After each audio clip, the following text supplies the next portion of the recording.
I don't want to tell anyone. I met with the caterer. I want. What are we having? You're gonna have no meat. I don't want meat. Robin is a vegan. Right. Robin's got all the meat. I'm in bed with her. Well, I hope someone shows up for it. Right. Well, they will. We'll be there. I got another call. From Clarence? Come on. Come on. He wants to meet with you. What are you going to do? You going to keep ducking his calls? Were you home and just listen to it on the machine? Well, it was bedtime. What's going on? So you don't even want to see him. You're avoiding his calls. Why don't you be upfront about it? Why don't you be honest? I'm just very busy. Right. Are you playing hard to get? Is that it? You don't want to lay down like the other bimbos? You know me. I'm not hard to get. Right. So you're not interested in Clarence. Why don't you just say that and let the guy off the hook? He just doesn't strike me as my type. Oh, all right. So there you go. There's no shame in that. Clarence can get plenty of women. He doesn't need Surely, you. I don't know why he even... Well, you're an attractive woman, and he wants to get to know you better. Wants to have a friend. You could start out as a friendship, and let's see where it goes. You don't even want to be his friend. All right, I understand. Oh, boy. What do you mean I don't want to be his friend? No, I could see that. What are you talking about? He's not your type. I know what your type is, like Brad Pitt. I don't want to be Brad Pitt's friend either. I see. Sorry, Brad. Yeah. But Well, whatever. Well, I know he liked you very much and thought very highly of you. That is very flattering. And everything doesn't have to be so physical, you know. It could be, the man's very What? spiritual. Yeah. And you like that. He was romantic, right? He's in from out of town. Let's go out to dinner. What's the big We need to date, a friendly date. Friendly face, deal? Horny. smooth intelligence. You know, I so rarely get to spend time with Jackie and Fred. Oh, invite us to dinner, too. You like the pasty, wimpy type like Hugh Grant. Right? No. Or like Tom Chiasano. No, don't be ridiculous. Somebody she can look at but doesn't have to talk to. Right. Right. Are you kidding me? Don't argue with him. He's not part of the show. He's arguing with all of us things. He's leaving in September whether we stay or not. That's right. That's right. You don't have to listen to him anymore. You could be out in joke land writing scripts. All right. Very good. I don't know how to handle it. Right. Well, I think you just handled it. I think word will get back. Anybody knows? Let me handle it. I don't want that to happen. See, that's why I didn't want to do that. Right. That's not right. Anybody knows Clarence? Tell him to stop calling stop Robin. it. I don't want that. Yes, you do. No, You're not going to pick up his call. no. The man was on the phone last night. You could have picked up the phone and said hi. You know, my reflexology appointment was right at the door. Right. You could have picked up and said, my reflexology appointment said, I'll call you back or I'll call you tomorrow at such and such a time. But you're not interested. No, I still didn't know what to say. Robin is not interested in you, Clarence. Oh, stop that. It's true. That's very cruel. It's cruel, but it's true. Fairer than dragging it out. What? It's fairer than dragging Yeah, I mean, it the out. poor guy's calling and calling. And Yeah. she's sitting right there laughing at his I'm answering not message. laughing. I'm What did in he say? misery. Was he romantic? Where are you, my love? My Nubian princess. She brought it. I hope you had a mellifluous weekend. Yes. I did as well. He was giving you some love talk on the... I don't remember. Was his music playing in the background? I'm sitting here in the tub, my angel. I'm hoping you are too. Nothing like a man in love. Well, okay. Look, poor guys. Get rejected is the worst. I empathize with Clarence right now. The man tried his but best. see, that's what I don't want. Yeah. I would, you know, if he hadn't done it here, in the midst of this... Yeah, but at least reject him. She's not rejecting him. No, well, she doesn't know how to reject. She's a very caring Cut person. the wire, you know how. She doesn't. She wants to say to him, "Hey, you're a nice guy and everything. I like you, but I don't see you that way romantically with me." But she won't say that. She doesn't want to say it. That's why I'm here. I'm the hatchet man. He's very I white. would like to be alone with you somewhere right now and kind of sit down and Go ahead, man. light a candle and Romantic. open the window and let some breeze blow through Yeah. milted breezes of lilac and to sit down and meditate with you for a little while. Don't let him open the window. You're going to jump out. What is it? There's a guy on the phone who says the reason why Robin won't date him is he's not white enough. Oh, that's not true. Well, he's... Robin dates all colors. Believe me, I know. I've hung out with a few of her boyfriends. At least one. Hey, well, you got some nerve. You don't know what Robin dates. Well, I've listened to the show since, late 80s. Yeah. And everybody that Robin has dated since I... Wrong. No, so Excuse me. do you remember that long-term relationship I was having She had with a a guy 3-year named Warren? She had a 3-year relationship with a... He was black. He was blacker than anyone I've ever seen. He was so black. Remember we tried to take pictures of him in the dark? We couldn't?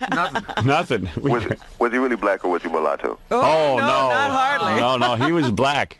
He was as black as night. People have never seen a white. Who's the blackest guy you know? Shaquille O'Neal? Who's the blackest? The blackest guy that I know? Yeah, I mean, you know, you could think of that's famous that we could compare.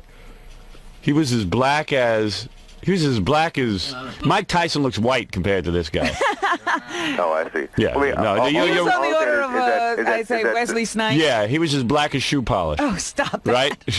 How Oh, no dare joke. you? What? No joke. Robin has actually dated a lot of guys. Black guys since her father? Oh, yeah. Oh, absolutely. What's wrong with you? Yeah. Oh, She doesn't blame all black men for her father's condition. Well, Robin, I apologize, and I'm glad that you will be a big enough man to do I that. apologize, and Ask her out. can I have your phone number? Yeah, okay, thank you. You sound kind of cute. Yeah. Thank you very much. Thank you. Bye-bye. Salam alaikum. See, I knew people would say that, too. Tonight, when you go home, Yes. put my album on Okay. and light the candle and get in the tub. All right. Let me know when you're going to do it. Okay. And I'll do it at the same time. Ah. Her face, the face of an angel. Oh, why, thank you. I can see your halo. Now, I would like to come over and cook for you. Is that right? Whoa, that's I have to romantic. figure out how to turn on my stove. Well, I'm a great cook. What a Bob. princess. No And this is kidding. perfect. I'm a great cook. I love to cook. Is that right? Yeah, I'd like to come and cook for you. Yeah. See, What? she promised him. Now, what was I supposed to say when somebody says like something like that to you in public with everybody listening? What are you supposed to say? Right. Maybe Clarence is too heavy. Maybe if he lost some weight, you would like him better. No, I don't think that's it. No? No. If he slimmed down a little. He's a nice guy. He's a very nice guy. Yeah. It's just not there for you. No, Right. no. Right. Okay, understood. Clarence, loser. How dare you? Remember when See? Bruce See? Springsteen dumped you? Robin just did the same thing. There you go. This is what Deja vu. want to have happen. Oh, you. Deja dump. You're horrible. Hey, at least Robin didn't hang around with you for a bunch of years and then dump you. Right up front. Right up front. You are horrible. Oh, see, I knew I shouldn't have discussed this with you. Yeah. You know, you come on to a guy and then all of a sudden I didn't come on to... I came into the room to say hello. That's all I was Rubbed up doing. against him. Yeah, well, maybe sometimes that's enough. Isn't there a word for that? Yeah. She encouraged him. Man, Right. there's a lot of love in that room. Face of an angel. Face of an angel. You a halo. Would have scared me too. I feel bad for women. You know, like, How the hell do you listen to that? yeah, and keep a straight face. Robin was pretty nice at the time. She was like, well, thank you. Wouldn't you lock yourself in? That's what you're supposed to say when you get a I would compliment. love to make that happen.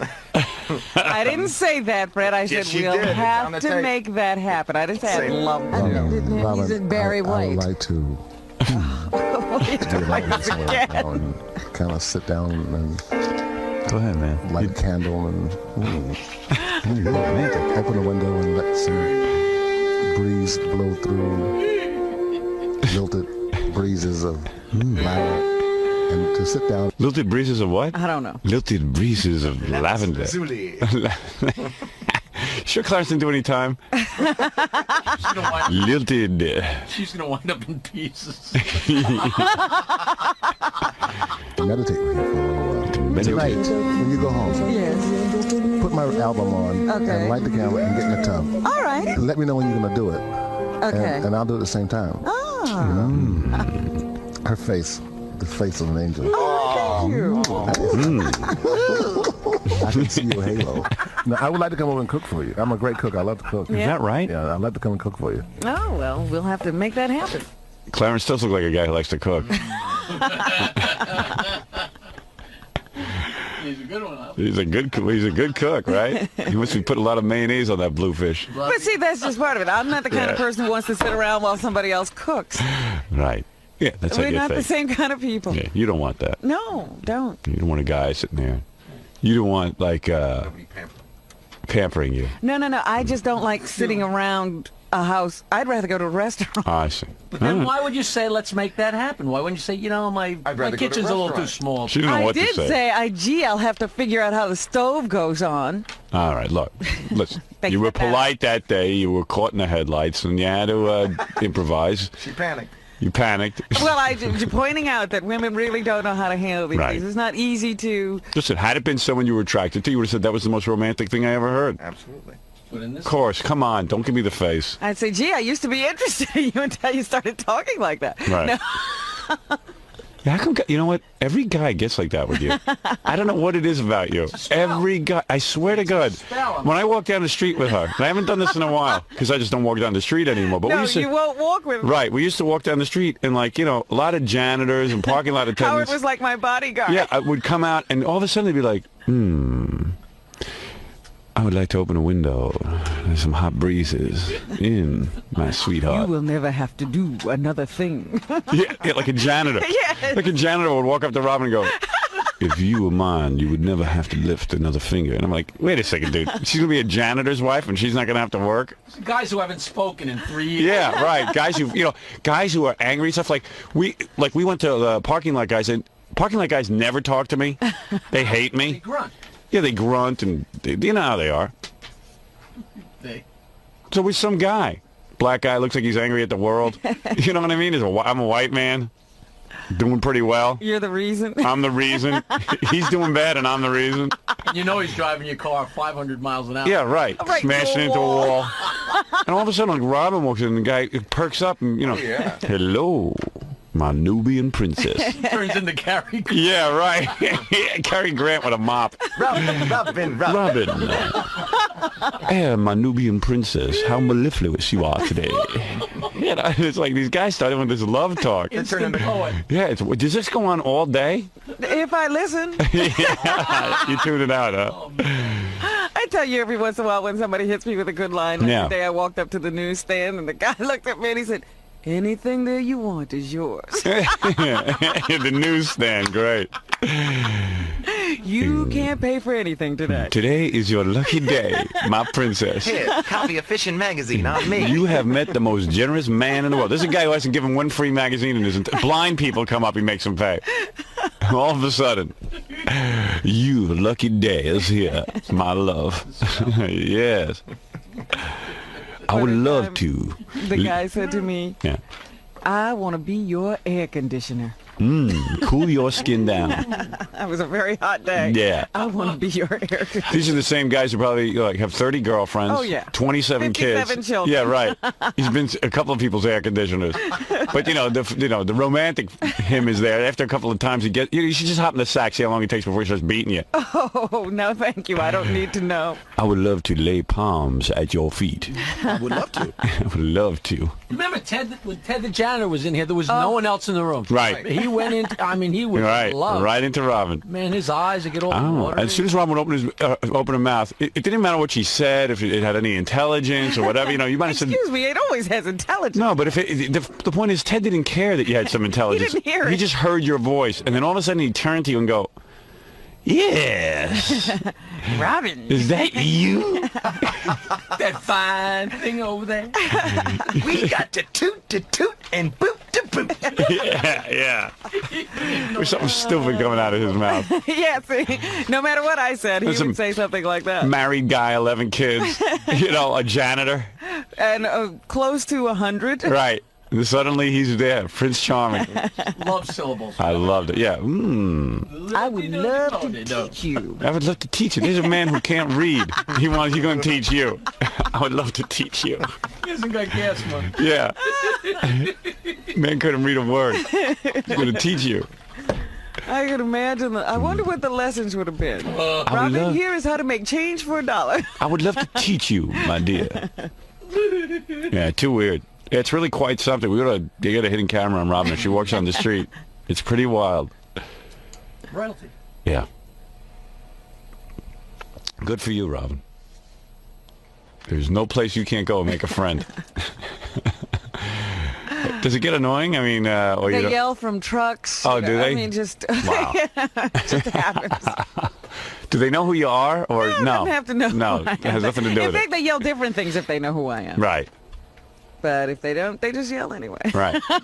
You walk down the street and they start yelling. Do you get a lot of that? Guys eating you up. I would love to. You know, look good. Is that what they say? You know what? That's why I could never meet girls. I didn't know you're supposed to do You that. wouldn't be able to get those words out. I could never walk up to a woman on the street and go, you look good. I don't know who stops at that, though. Do people actually It's got to strike up work. Conversations after something like that? It has to work for somebody. Because they keep doing it. Yeah, like does Chrissy Brinkley something go, well, hello.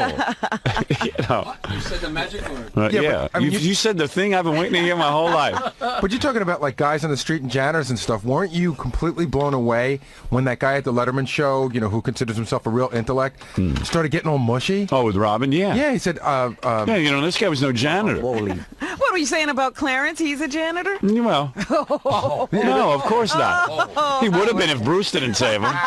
What would he have done? no, I but don't know. I'm asking you what you're saying. I would have been a janitor if I didn't get a radio job. the guy from the Letterman show's Yeah. line was no different than the guy at the newsstand. I know.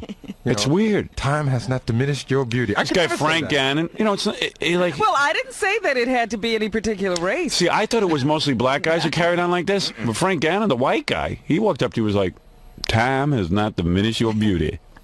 I had a white guy once, just a white guy. He was walking up the street and he started at my feet and he was working his way up and something was coming out of his mouth. I don't remember what it was. And then he recognized me and went, "Oh, I'm sorry, Robin." You mean, what do you mean? Like the guy like he's walking toward you? Yes. And then he doesn't care that, you know. He's just drinking me in and going, "Yeah, baby, I would like to." And then he went, "I'm sorry, Robin." I mean, he started at your feet. If he started at your head, he wouldn't have done that. No, he would have just said, "Hi, Robin, how you doing?" What about the guys in your building? Are they like doormen and stuff who start in with you, or they know better? Well, they don't do this. No. We all have, a funny, joking relationship. Yeah, I can imagine. I bet there's a fan club out. Yeah. It's a strange thing. You haven't been on the subway in a long time. Yeah. You know, I'll see guys on the subway and they'll see a girl, like a black guy will see a girl that he likes. Yeah. And this is his opening line. Psst, psst. And they'll turn around and he goes, "Honey, you got the finest ass I've seen in a long time." And sometimes the Wow. girls don't get mad. Really? They sort of smile and walk away. Like they sort of dig it. Yeah. They call it a cat. It is amazing. Baby, you got the finest ass I ever seen. I'm sorry. Hey, Suge. I cannot think of anything more witty to say. Can I walk with you? Can I go where you're going? Is that what the guy says? Like, Oh, yeah. They walk up to you, "Can I walk with you?" I need to walk with you now. My little lady, you got the Take face. me with you. You got the face of an angel. Because I hear this. Well, Clarence was doing it, but it wasn't the first time I've heard it. It's like 900. I mean, and Robin gets it more than any person I know. No, that's not true. I swear. That is not true. You got the face of an angel. The face of an angel. Guys are real a-holes. I mean, they really are. They get crazy. I never did this kind of stuff. No wonder I never had dates. I don't know that they're dating. They're sitting on the curb. Yeah, I know. But maybe that's what I was supposed to be doing. Robin, Barry I would White. like to be alone with you somewhere right now and kind of sit down and Go ahead, man. light a candle and Romantic. open the window and let the sun. I sound like I'm getting turned on. I'm like, ooh, ooh, ooh, because I'm like, oh, this is what you do? Oh. I mean, who knew? I was like, whoa, what's going on here? Suddenly we're shifting mode. Lighting candles. And then I heard the voice coming out of him. I was like, whoa, Baby. I've heard this before. Breeze blow through lilted breezes of lilac and to sit down and meditate with you for a little while. Tonight, when you go home. Meditate. Yeah, he's going to meditate with you, all right. With your clothes off. Yeah, I'll be naked sitting there in that swami Yeah, position. you call this meditation. Yeah, I have a different thing. fingers buried in all the wrong places. That's some meditation. Banging your head into the headboard. Full aerobics. Yeah, I know. I just see the two of them sitting there with their legs crossed naked and him, looking at her up and down. staring at my third eye. Yes. Put my album on Okay. and light the camera and get in the tub. All right. And let me know when you're going to do it. Okay. And I'll do it at the same time. Oh. You know? Phone sex. Yeah. Boy, that's romantic. Clarence in his hotel in his tub, you in your tub at the same time. I guess you were supposed to call each other when you're both in the tub. I don't know. Yeah. Her face, the face of an angel. Oh, why, thank you. She was buying this. I can see your halo. No, I would like to What go is with he saying? What does Fred say? Fred Don't listen to saying? Fred. He doesn't know anything. Why, thank you. And she was like really excited. Oh, yeah. But what is she going to do? cook for you. I'm a great cook. I love to cook. Is that right? Yeah, I'd love to come and cook for you. Oh, well, we'll have to make that happen. In another lifetime. I guess not. Not with me. Not with me. Poor Clarence. We got to take a. I love that. I love when these that's guys. not- It's so much fun watching you. See, you interpret it different than me. I thought he just wanted to know when she was going to be in the bathtub so he could be in the bathtub at the same time spiritually, as opposed to on the phone. Yeah, but I think that it would have been kind of cool had they been in the tubs and then like And listening actually and spoken on the phone. There was a lot of tub talk. Because Well, don't you forget brought up Robin. the tub, Well, I think. because no, he brought up the tub and then you went, "Ooh, I love to take tubs also." Yeah. He wanted that image. You're like, of her "Ooh, we have naked something in the- common." Yeah. That's a pretty thin. Yeah, but I think if she had said she rode camels, he was, oh, I ride camels. I like to ride camel. That's a pretty thin basis for a relationship. No, We but both he like to take baths. He said, "I like to take baths," and Robin was like, "Ooh, Yeah. that's a coincidence. I like to take baths too." Now Well, it's a see, green I was light. praying this was just for the air. Yeah, I thought that's when you were into him because you were like, "Ooh, yeah, I like to," I thought you were going to keep your mouth shut. Oh my. He's a Barry I White. would like to. I would like to. When, as soon as I hear I would like to, I go, uh-oh, head for the hills. I'd like to. It sounds like I'm gonna. Yeah. Very close. That's your penis talking. I would love to. Yeah, hey, OJ, you do it. I would love to. I would love to. I would like to. I would love to. I would like to. All right, I got to take a break. Enough of the love talk. All right, so Clarence called last night and you didn't pick up. This is the best of the wrap-up show. A recap and behind-the-scenes look with John High and Gary Dell'Abate. The best of the wrap-up show begins now. Hey everybody, it's Shuli, and on Monday's wrap-up show, tensions were running a little high. People came in, were already planning their escape for Tuesday and Wednesday, and Howard called them out on it, and I jumped in as well. And some feelings were hurt. People were on edge. They were not happy with me, and I had to go into the wrap-up show and defend myself for trying to be funny on a comedy show. Go figure.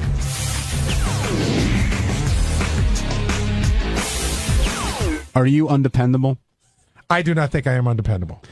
But Howard asking you that just cuts you to the core. Well, okay, do you think that Howard's being disingenuous when he says, hey, I just asked a question? Do you think there's a difference between asking, do you think you're going to be able to make it in tomorrow, and can I depend on you? Do you think can I depend on you is a bit of a loaded question? Yes, I'd absolutely. Right. Yes. And we all knew it, but apparently you didn't know it. No, I did know it, but he's like, what do you mean? What are you talking about? And then, well, I'll, there's a guy up on the board that take the call from number 7. Oh, I just took 4, so hold on. Oh, that's okay. That's okay. Chris, you go first, then we'll go to 7. Chris in Connecticut. Hey, Chris in Connecticut, how you doing? Hey, guys. Great show. Listen, Gary, I think, Howard and Robin are a little out of touch with things. And I understand what you're saying. You want to be there with your family. There is stuff that you can do. They have people that can do that stuff for them. I don't know. I think it was just, I think it was a little too harsh on you. Well, that was the other thing, too, when Howard at one point said words to the effect of, oh, and then all the anger come out. Gary goes, you have 2 houses and you have a staff of people. That's not jealousy or anger. I've never been jealous of his home. I am so happy for him that he has what he has.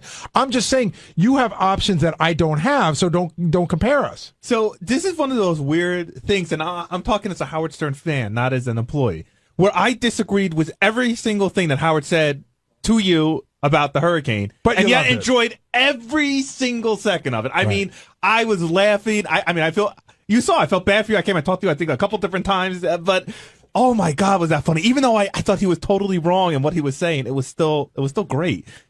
Yeah, that's Sorry. That's what we talked about last week. That's the weird backhanded compliment I get. It is weird. Love you, Gary, but I love when he yells at you. Did it make it worse that 𝗛𝗲 was in there piling on? It did. And 𝗛𝗲's out having a cigarette. I told him, he goes, should I have a cigarette before the beating? I said, have two. But because I think there's a line of people who want to beat up on him. But when you sit in the studio, yes, it's your job to be funny. Now, I didn't think everything he said today was being funny. I thought at times he was piling on. And even if you are being funny and you are piling on, you can't expect to walk out of the studio and act like it didn't happen. When you go in there, you're saying, all right, I'm going to fuck with Gary, and if there's repercussions, I'll deal with it. But 𝗛𝗲 wants it to be like, what do you mean, man? What are you talking about? So, first of all, the funniest thing that happened was after the show, you asked me 𝗛𝗲 if he was going to have time to come down to the wrap-up show. I didn't. No, 𝗛𝗲 always has time to come down to the wrap-up I didn't. show. He just said, do I have time for a cigarette? Even when John doesn't have time for 𝗛𝗲 to come down to the wrap-up show, he finds time to come down to the wrap-up show. You know, I thought 𝗛𝗲 was brutal to you, and some of it was funny, and some of it was, I can't wait to see what's going to happen off air between Gary and 𝗛𝗲, like if there's going to be tension there. But there is something to be said since 𝗛𝗲's not here, to say like, hey, he's auditioning for a job. I would imagine. That's fine, but if, you can't blame it all on, hey, I'm trying to get the job, so I made you look like a piece of shit. And I said to John, it was a lot like the kid in school who accidentally does something right that the whole class did wrong. So he accidentally decided to take the room, probably because he just doesn't want to be home. And please, first of all, is there anything more embarrassing than 𝗛𝗲 gloating about the fact that he left his wife and newborn baby at home? I mean, forget Howard for a second. He kept pointing out to Howard, how cool am I to be at the hotel? That's what I'm saying. You know what, 𝗛𝗲? I don't think you look that great. He goes, hey, I'm going to be here. I'm the good guy. And I found that annoying. And 𝗛𝗲, in all fairness, is not a homeowner and never has been a homeowner. So doesn't 𝗛𝗲, I think he rents, correct? I don't know. Hey, John, we're trying to see how long we can go without you talking on your own show. It's okay. You're doing great. I think he rents a house somewhere, right across the river. So if a tree falls, he's like, "Go pick up all my shit, let the water come in. It's not my headache." Will was. I'm going home after the show. I'm trying to get a car service to go home after the show because I will not be able to relax tonight thinking that my wife is home scared. Even if it's just listening to the wind and being scared, I can't hack it. And Will is very much undecided. And I told him, I go, when you get a call at 1 o'clock in the morning that a tree branch came through the window and your wife and kid are screaming and they need someone just to comfort, forget fixing this shit, just comforting them. Well, you're gonna feel like garbage. And but that's a huge point. Yeah. Because Robin's like, what are you gonna do? Cut a tree down? I'm like, no, but maybe I can help my family from being scared shitless. Right. You want to be there for them. Right. And Jason, you're right. But Will also is thinking, am I not dependable then? Am I letting the show down because everybody else is coming here and braving whatever they're braving and staying in the hotel in the city? Who's staying in the hotel? Everybody who came in. No, we all. I don't know who's staying in the hotel tonight. 𝗛𝗲. 𝗛𝗲's the only one, and Tim lives in the city. Tim lives in the city. I think Brandano's staying. Yeah, he's staying. But he's got nobody. JD and I, and that's true. JD and I have you have each other. Yeah, exactly. I think the question is who with the family is staying in tonight? Nobody. Can I just tell you, if I didn't have a wife, holy shit, Tim got us sweet fucking hotel rooms. I mean, 30th floor suites with huge beds and internet. Yeah, in fact, I almost came in last night and I told Janice why don't you bring Janice in? It would be more fun. I wanted to bring Janice in last night. We had the hotel room for last night because the transportation was shut down. Yeah. Even though it's a pet-friendly hotel, she would just not up and leave. I couldn't make her do it. She just would not. Even if I said we could bring the dog and the cat, she was like, I'm not leaving the apartment. I do want to say one good thing about my staff, because I really do love the guys that work with me. For a guy like Jason or a guy like Will, this would be an excellent opportunity to stab me in the back. Meaning to say, this would be an excellent opportunity to take the hotel room and say, listen, I'm dependable. Gary's not dependable, but I'm going to step up. Only an asshole would take this as an opportunity to better themselves by putting you down. 𝗛𝗲's here. Steve, I see Steve Brandano laughing back there. 𝗛𝗲, you, I think, did a very good job in the studio today, and everybody hates you. Well, that's how you know you did a good job. Well, it is? My question to you... so I thought it was like they were like some sort of funny meter. So I sat 𝗛𝗲 down and told him how to work it, and that's what he walked away with. 𝗛𝗲, if everyone hates you, you're doing something 𝗛𝗲, right. when you were in there, were you thinking twice about how far you were going to go? I understand Howard saying, 𝗛𝗲, you're going to be here. Like, of course I'm going to be here. But you went well beyond, of course I'm going to be here. Well, listen, it comes down to the age-old scenario, which is there are no guests today. So we definitely become the guests on the show. And somebody's going to get their shot, whether they want it or not. But that's not the question. That's a cop-out. That's not the question. Isn't, yes, there were no guests today, so I'm in the hot seat, Ronnie's in the hot seat. How far you go doesn't depend on whether we have a guest or not. But since when do we set up? But Gary, since when are there limitations on how far we go? No, there are no limitations at all. Okay, so then what's the problem? But do you think are there going to be repercussions? I mean, there were with you and Doug when Doug busted your balls on the air, whether it was funny or not. You were pissed. About with the baby clothes? Yeah, are we allowed to even say that? No, I don't know. But I'm just saying, like it was something happened on the air. No, absolutely. Listen, I knew I pissed you off, but going back to the first time I sat in for a week, I pissed you off before the show even started. And I came to you right after that and I said, Gary, I'm sorry. I don't know what happened. I got into this goofing mode with the guys. And you said, if you don't do that, then you're not doing your job. Absolutely. But it doesn't mean that I can't get pissed off at you. And that's fine. You're entitled to. But I'm just saying, it's the same thing you told me not to shy away from last time. I thought you were being a big, I'm trying to think of the right word, like a jumper on, like you shitster. No, you accidentally did something correct by taking the hotel room, right. And you were going to rub it in everybody's face. Well, because it wasn't easy for me to leave last night either. Well, I imagine everybody. Easy. No, it wasn't at all. But at that point in time, when he's busting your balls, it's, I'm adapting to the situation. I'm not going to sit here and go, yeah, I had a long talk with my wife and it was up and down whether I left. He doesn't want to hear that. He wants to hear jokes about you. Yeah, but some of them weren't jokes. That's my point. Well, there were jokes at times. Some of them were like, yeah, I'll be here tomorrow. You can depend on me. And that's just not a joke. That's just being a dick. All right, well... but there's a difference. Okay. I'm all about... I will take almost any amount of shit if there's a joke involved. There was a lot of shit today where there were no jokes involved. By me saying you can depend on me that I'll be here? That's me being a dick to you? Do you think it's funny? Well, I didn't think it was intentionally being an asshole to you. I think maybe you got pissed off at Howard, number one, and then as usual, everybody piles on, and I'm the new guy piling on, and it's easy to put the blame on me. I'm not blaming you. What you said is... Listen, Gary can't be dependent on, but you can depend on me. I'll be here. No, that's what your boss said, can I depend on you to be here? And you said no. And then I just jumped in and goofed. And then a couple of times after that, you unsolicited volunteered, I'll be here tomorrow. I'm just busting balls, Gary. I mean, and I'm just saying. Okay, and if you want to be mad at me for it, I understand. If you want me to apologize to you for making jokes, then I don't know what we're talking about here. You're just telling me you're pissed? That I'm a dick? But do you think that you could just do that in there and walk out and everyone should go, oh, it's just a show? No, not at all. Not at all. I'm pissed at you. Okay. And that's what it is. Okay. Now, Ronnie, you go. Fuck him. Now, Ronnie, you were really pissed off today at 𝗛𝗲, but I forgot why.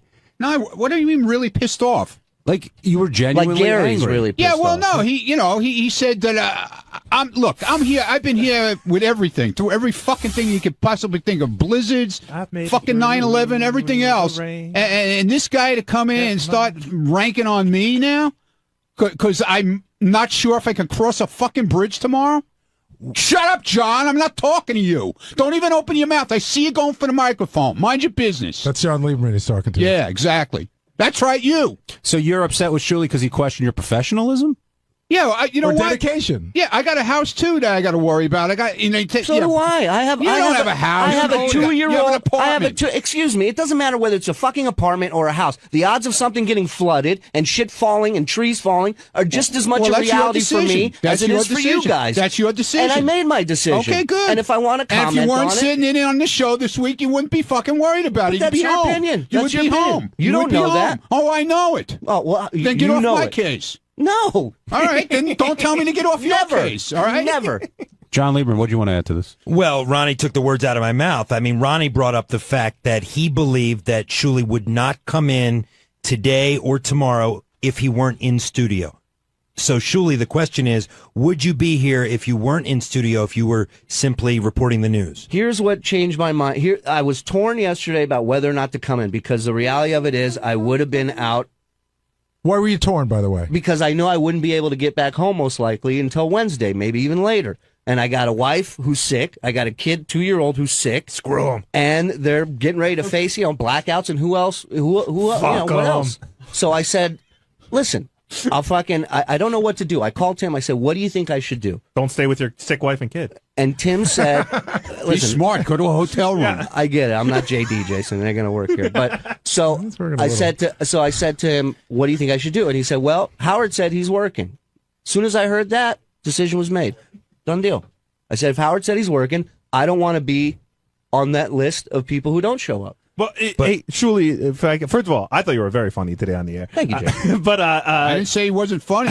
I mean, I can understand why people are upset, but hey, listen, I understand. I think if anybody does. He was funny today. I just thought there were times when he wasn't being funny, and it just seemed vindictive. But how are you going to feel if you get a call tonight at the hotel, 1 a.m, a tree branch fell through the window, the baby's crying, I can't stop, I'm scared that there's so much noise going. Like, how are you going to feel? It'd be terrible. It'd be terrible, Jason. I don't know what I would do. I would try everything in my power to get back home and to help them any way I could. But see, that's why I can't. That's why I can't stay in the city tonight. And I understand, and I'm not knocking you for it at all. I'm not knocking any of you guys for going home. Yeah, you are. Well, you did. No. You knocked me on the show. But Gary, during the show, Shuli wouldn't have been here unless I called him yesterday and told him to come in, right, Shuli? That's not. Excuse me, Tim. Excuse me. Nobody was mentioning anything about fucking work tomorrow and whether or not people were coming in. So I called you and I said, I sent you an email. I said, are we getting rooms or is it every man for himself? I didn't tell him I'm not coming in. So hey, don't Tim, come in and say that. Tim, what did I ask you when we got?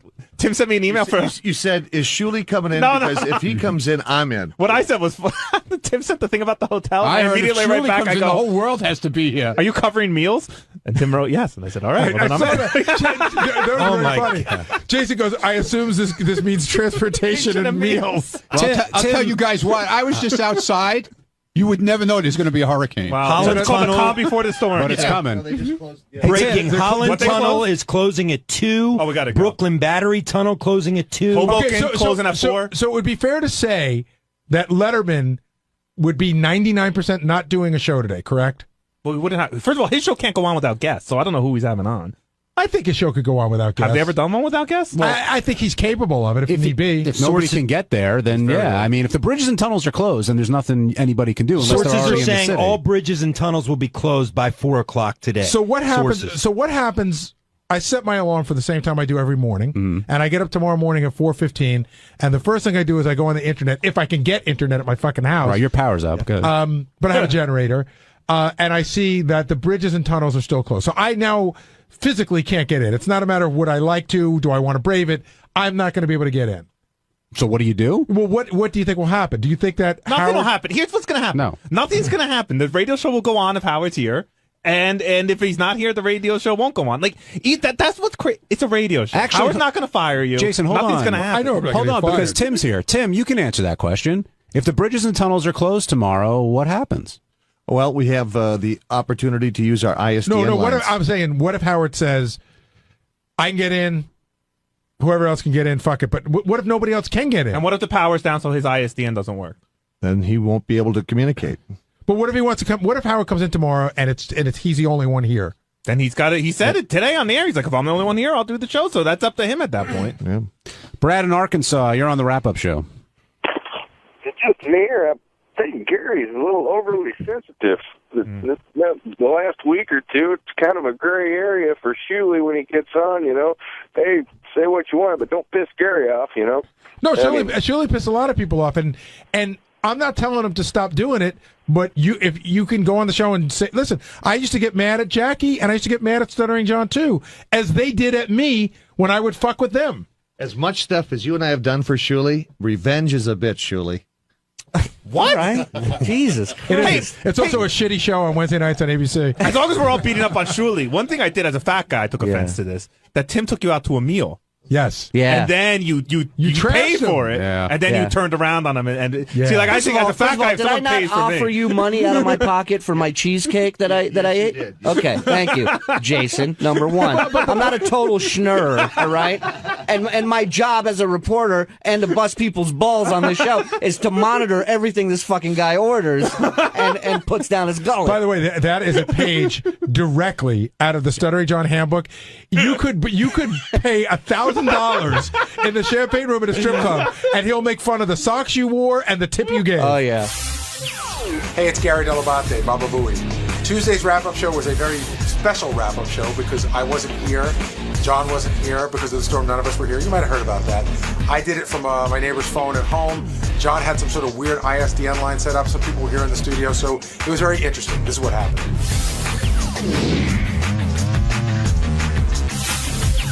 So So, rough morning for you, Gary, and I'm not talking about the weather. Yeah, it's an interesting thing. I thought, I left everything in good hands. I did not go to sleep last night with the idea that I was not coming in this morning. I knew that it was a distinct possibility, but I thought I'd make every effort. So I was up at about 4:15. Tim and I spoke a couple of times, and I got a hold of Ronnie, and Ronnie said, "Don't even bother. The bridges and tunnels are closed. There's no way that you're getting in." And so now I'm trying to figure out a way to listen to the show because I should point out, I have no internet, no telephone. I am calling from my neighbor's house right now, who for some reason is the only person in the neighborhood with a hard line. I have a lighting system in my house which blew up last night and started smoke in the basement. So I don't really have lights on the first floor. But listen, I have a generator. I'm in good shape. I get satellite TV. My refrigerator's working, and I can charge, devices, but I can't really use much. So this morning was a whole thing about, how am I going to listen to the show? So what I ended up doing was listening to the show on Mary's iPhone because I needed my phone to be clear for calls coming in and out or texts or any of that stuff. And I was having a little trouble getting on, so I said, I'm going to go to the car. I actually went outside of my car and started up my car, took it out of the garage, and, I'm sitting there and I'm thinking, well, he may open up, he may say a few words about it, but I will be honest, I was not prepared for a full hour. Yeah, I mean, he unleashed on you in a lot of different ways, but one thing you and I were actually texting back and forth a little bit, Gary, was does Howard understand why somebody would want to be in their house with their family during this disaster? And it was a disaster. I mean, there's never been a storm like this here before. Correct. Yeah, listen, I feel like this is like butting heads. I feel like some people look at it like Gary's, not going to listen to Howard. Gary's going to do what Gary wants to do. And it's not that at all. I wanted to be there this morning more than anything. But I also knew that last night was going to be scary, terrifying, and dangerous. And I had my wife and my son and the pets. I'll throw the pets in. And, and it was scary. And it was one of those things where, at one point Mary said to me, she turned around to me and she said, "Thank God you're here tonight, because if you weren't, I don't know what I would do." And, trees start snapping in the front yard, and that's scary. The lights start going off and on, off and on, off and on. And like I said, it blew out the lighting system, so then we smell smoke, and Mary's ready to call the fire department. I'm like, hold on. And so we weren't prepared to be without lights, so now I had to go look for all my I didn't really replace any of my flashlights because I know the generator will kick in. And so there were scary moments last night. Now, did a tree hit my house? No. Did anything bad happen to my family? No. But it's easy to look back on it now. My family was scared. I was scared for them, and that was really what it was all about. Hey, Gary, can you see me, or can just John see me? Just John. Okay. Is the trampoline okay? Well, I can't see you now, Benji. You got to move the iPad over a little bit. Who cares, really? But yeah, Benji, just sit down, write some stuff, and see if you can derail the conversation a little more. Yeah, Gary, your trampoline took a couple hits during the show today as well. I know the trampoline was fine. It's funny that I'm humored by. You know what I mean? That's one of the things you sort of bring up as an afterthought. You don't think it's going to get as much traction. I mean, I got tweeted thousands of fine trampoline pictures yesterday. Some of them I was photoshopped into, and I thought all that stuff was funny. Hey, people were wondering, do you actually use a trampoline? No, Betsy, my kids did at one time, but then you get to a point where they don't use it, and then sometimes the neighborhood kids use it, and then you get to a point where you just don't want to get rid of it, but you should, and that's where it is right now. I'll probably get rid of it this summer. And, we mentioned it on our weather show last night. Gary's Trampoline has its own Twitter handle now. See, that's funny to me. That's funny. You're goofing on the stuff that I do and everything, but that's funny. But somewhere along the line, and this is what I was trying to say this morning. First of all, the phone lines this morning were horrendous. I was the first one. Oh. I should have waited until somebody tested it out. It was just horrendous. And what was happening was every time I spoke, it literally like a quarter of a second later, it reminded me of trying to make a long-distance phone call in the 60s. A quarter of a second later, I would hear my voice, and when Howard would speak, I would hear his voice. So it got to the point when we were both speaking, I was hearing four voices at once. But the point I was trying to make this morning is, Howard said I attacked him yesterday, and I felt I got very defensive. There's no doubt. Maybe I lashed out, but it wasn't. I didn't feel like I was attacking. I felt like I was defending myself, my work ethic, and my family, and it was a weird thing. And when I said to Howard, again, with 𝗛𝗲𝗿𝗱 in there and Robin in there, the truth gets bent to a place where it's almost unrecognizable. When I said to Howard, I was like, listen, Howard, I don't have people at my house. I don't have a second house. I'm not in the same situation as you. It became Gary is an angry, jealous asshole. Like, especially today, Shuli's like, oh, Gary jumped on that really fast. And it was like, that just wasn't what it was. And John and I spoke to John briefly this morning. John, I've been out to Howard's house, a ton of times. And I've told John about some of the things that I've done out there, and I harbor not an ounce of jealousy. And I can tell you that, when Howard used to do this rap about Jackie, Howard was right. Jackie used to count every little thing that Howard had. That's not my thing. In fact, I look at, it's funny, like, I'm so happy in the place that I live now. And Mary and I remember the day we moved in, we looked at each other, we go, this is more than we ever imagined we'd ever have. And I don't get jealous when I go to other people's places because I'm so happy with what I have. So I wasn't saying, hey, you're the big bad boss. I wasn't saying, oh, you rich asshole, look what you have. I was saying, your situation is different than mine. I'm asking you, can you look at my situation? Hey, JD, what was it like in there this morning without Gary, Jason, Will, me, all the people who are usually there? It was a little nerve-wracking. First, I had to deal with the spots, like the live spot books, because they weren't. I didn't get any emails or anything about it, and then finally we were able to look up and see what the live spots would be, and then I had to find. Jim was able to print out the other copies of the spots, and and then just pitching stuff to Howard, and it was just nerve-wracking. Can I give a big shout out to JD? JD and I went over all the pages yesterday, and I went to we haven't played this. We played this once. I know he liked this. He hasn't heard this yet. And I don't know what you did during the breaks, but I know what I heard on the air, and you did an amazing job of getting the stuff to him, so thank you. Hey, Gary, it's John. Yes. Did I get it right? Well, which part? The forecast. Oh, of course. Yes, right, yes, you're good. You're excellent. You did a good job. Thank you. Was Steve? You did, though. He did. I mean, yes, you got it right. Was Steve Brandano getting comfortable in Gary's chair? I heard him chime in a couple times over the. Brandano started the morning with a Diet Lemon Snapple, a can out of Gary's refrigerator, treating himself to a drink that he says he hasn't had in 7 years since he's been here. I said that would be my one shot at Gary for the whole day, because you know how it is around here with Howard TV and everybody in the news. Like they want you guys to be like, oh yeah, no, I can do this without Jason and Will and blah blah. All I did was have my Diet Snapple, and then I think we ran a pretty good show after that. I felt for Steve when I heard the part where Howard got mad at you about the phones, and I know what it's like. I knew. Tim and I spoke at 4 o'clock this morning. There's not to get into it, but 3 of the 5 units that you need were down. We were trying to reroute calls this way, and you really have no say or pull over anything, Steve, except to relay information to Howard. You don't really know what to do, and I know that you were doing your best to put calls up, but at one point he's like, all right, this is enough, and then he was getting mad at you, but there's not much you can do. Yeah, I felt for you with the, I don't know, just seeing how it goes, where you're relaying other people's messages, and you're the voice that's going to get yelled at when things go wrong. But Gary, where one of the things at the end of the show there, when he asked me to talk to Jimmy, I was like, oh, that's where one of Gary's skills is. You know exactly what Howard means. Howard said to me, yeah, go ahead, call Jimmy, find out if there's a show tonight. So I thought that meant call Jimmy, find out if there's a show tonight. So I did, and I was expecting to go back in and either say, yeah, I talked to Jimmy, he says the show's on, or and thank God I left him on hold, because we were able to eventually get him up. Good work by Jim and Al and everybody. But and Teddy. How did you get Jimmy to call in? I know where that information is here. Yeah, but I called him right away. Yes, and I told Howard that. And then Howard asked me what's up with Jimmy, and I said, well, Gary's on it, and I haven't heard from Gary. And he said, no, I told you to do that. So that's when I did it on my own. Right. And the egg white sandwich, too, you're under pressure for that. Yeah, we nailed that, too. Yeah. But yeah, with the thing with Jimmy, you're right. The thing, even listening to Jimmy on the air, there was no yes or no answer.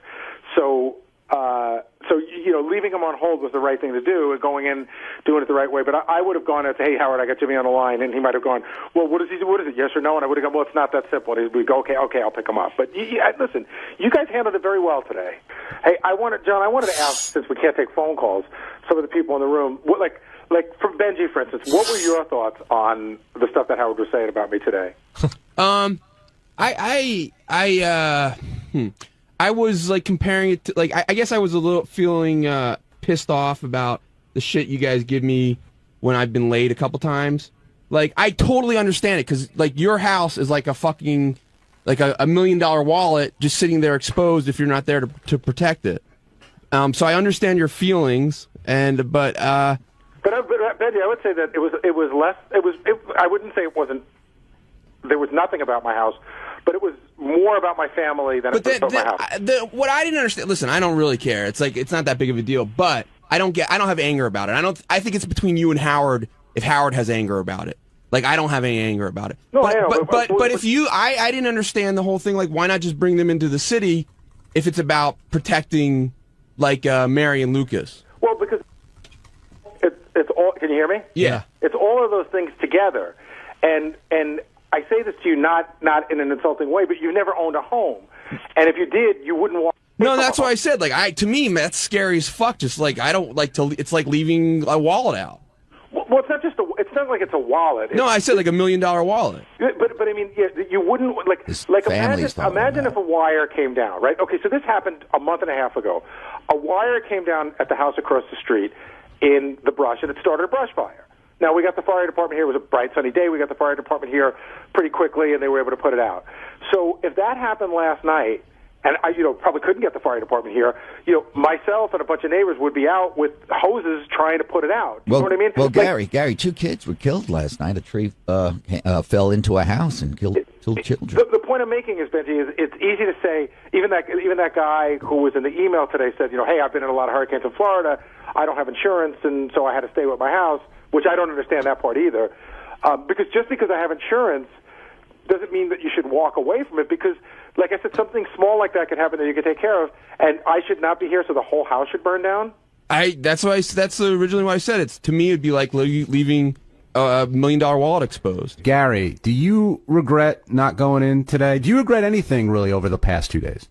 Okay, I don't regret not coming in today, and I will tell you that, when last night, when all the stuff was happening in the house, between 6 and 7, Mary at one point looked at me. She goes, "I am so glad that you were here. I'm so glad that you didn't stay in."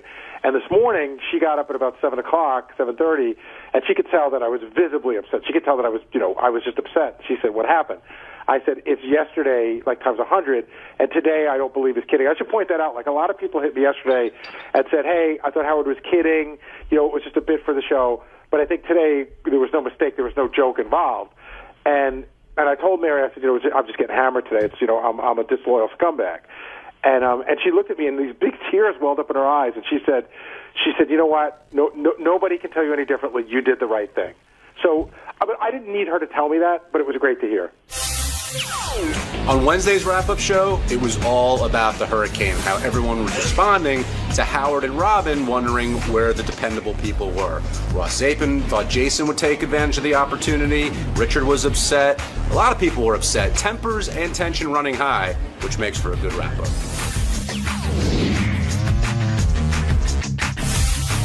A bunch of people are in here now from the show, and a lot of people are wondering where Howard really comes down on this, because some people are saying he's sending a mixed message. He's very, he wants to protect his family. He understands where everyone's coming from, but, if you can make it in, great, but if you can't, we're going to go on without you.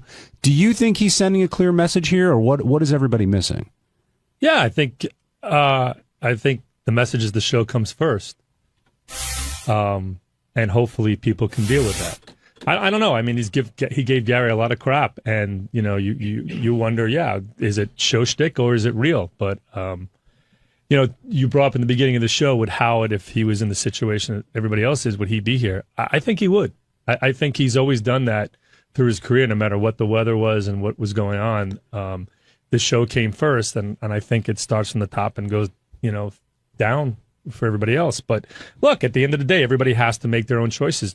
Jason made his choice to be with his wife and his cats, and everybody should feel comfortable. Hopefully, everybody's secure in their position. That if push comes to shove, that doesn't become a reason why there has to be a change. And I don't know. I have not spoken to Howard. I'm just giving you my I'm asking you because that question. You're tight with him, but the uncomfortability, I think, comes from people here not wanting to let Howard down. I mean, that's really what it is. And ultimately, everybody here, I think, does whatever they can to get in. But if you physically can't get in here, or you make a decision, I should say, to leave and then possibly not come back, I think folks feel that's going to be held against you down the road some way.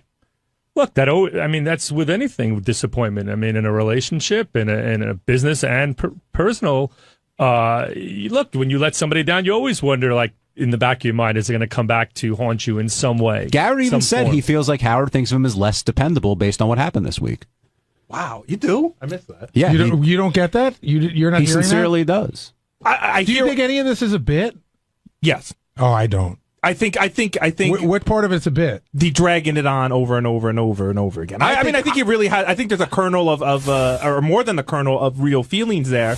But what I mean, if Howard looks at the guys who showed up, the quote unquote dependable guys. Okay, you got two guys who have no families. There are no families here, right? Steve and JD, who got hotel rooms. You had Jim McClure, who lives in the same area-ish as Howard. You have Howard, who didn't need to leave anywhere. He lives in town. I mean, everybody that was here were people that lived in Midtown Manhattan and that could physically get to work, and two guys that don't have a wife or kids or anything back home that stayed at the hotel. And Shuli.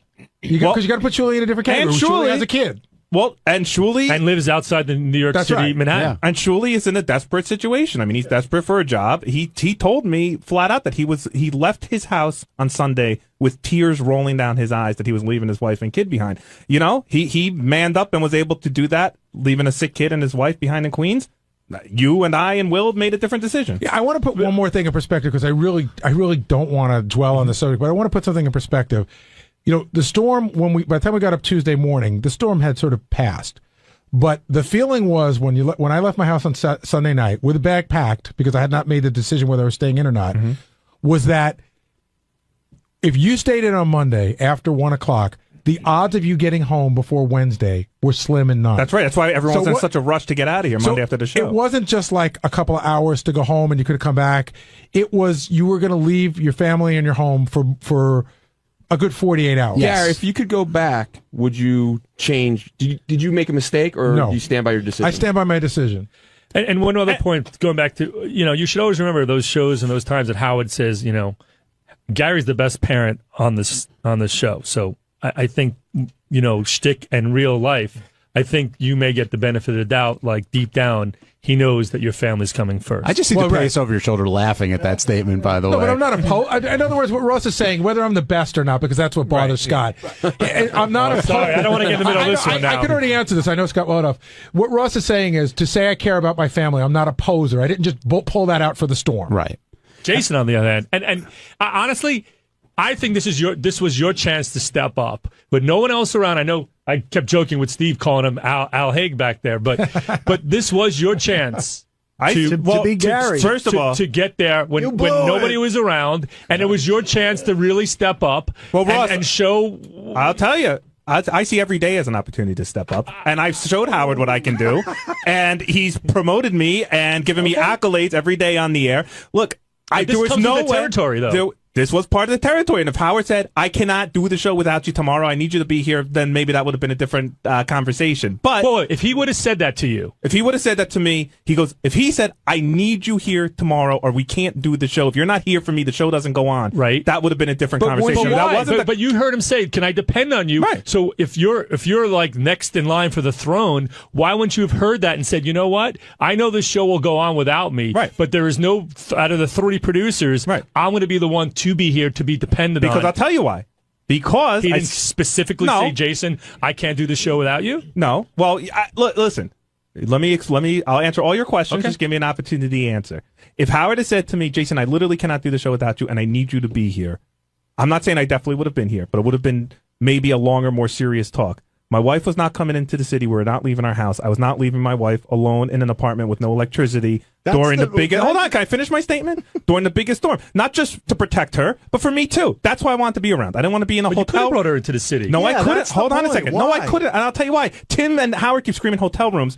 I would have had to bring my wife, our dog, our 2 cats to share a hotel room with Will, his wife, and his baby. Now, I'm not doing it. I'm sure they would come on and do it. No, but Will wasn't staying here. No, hold on a second. Nobody knew who was staying where. I was told I had to share a room with Will. Tim did put it out. In fact, it was really funny because he said, you guys are bunking together. Who's bunking? And I sent out the note. I don't know. And I was almost going to say, like, oh, John and I have to stay together. So here's the deal. Will wanted to keep his family together. Gary. Then Will and Tracy and Owen would have had to come up into the city to share a room with me and my wife and my dog and 2 cats. And quite frankly, no, I'll be very honest. It was not worth it to come in to do a 4-hour radio show in the middle of a hurricane. But it was Monday, not. that's different. Will was not coming in Monday. He was not going to stay in the hotel because the kid and all the deals. So he came why in Monday night would you not have went to the hotel? No, we both came in Monday. No, Scott's asking what was the determination that made you leave on Monday? Because what you just said. Yourself. Oh, no. I didn't know I could for sure have the room. Will and I left together.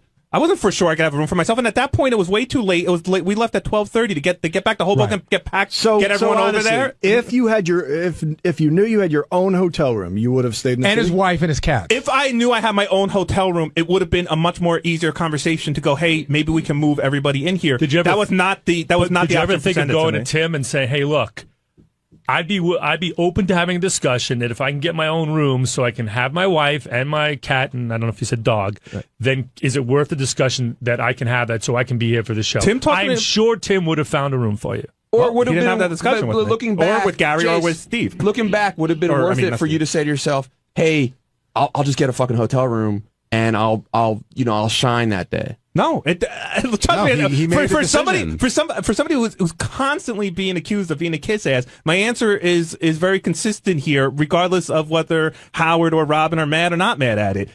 Nobody was coming into the city. The city was a more dangerous place to be than where I was staying. I was in a very high point in Hoboken. Hoboken is a disaster area, except in a 3-block radius around my house. And I wasn't going to leave my wife there by herself. And I wasn't going to be separated from my wife during the middle of that storm when the power goes out and everything.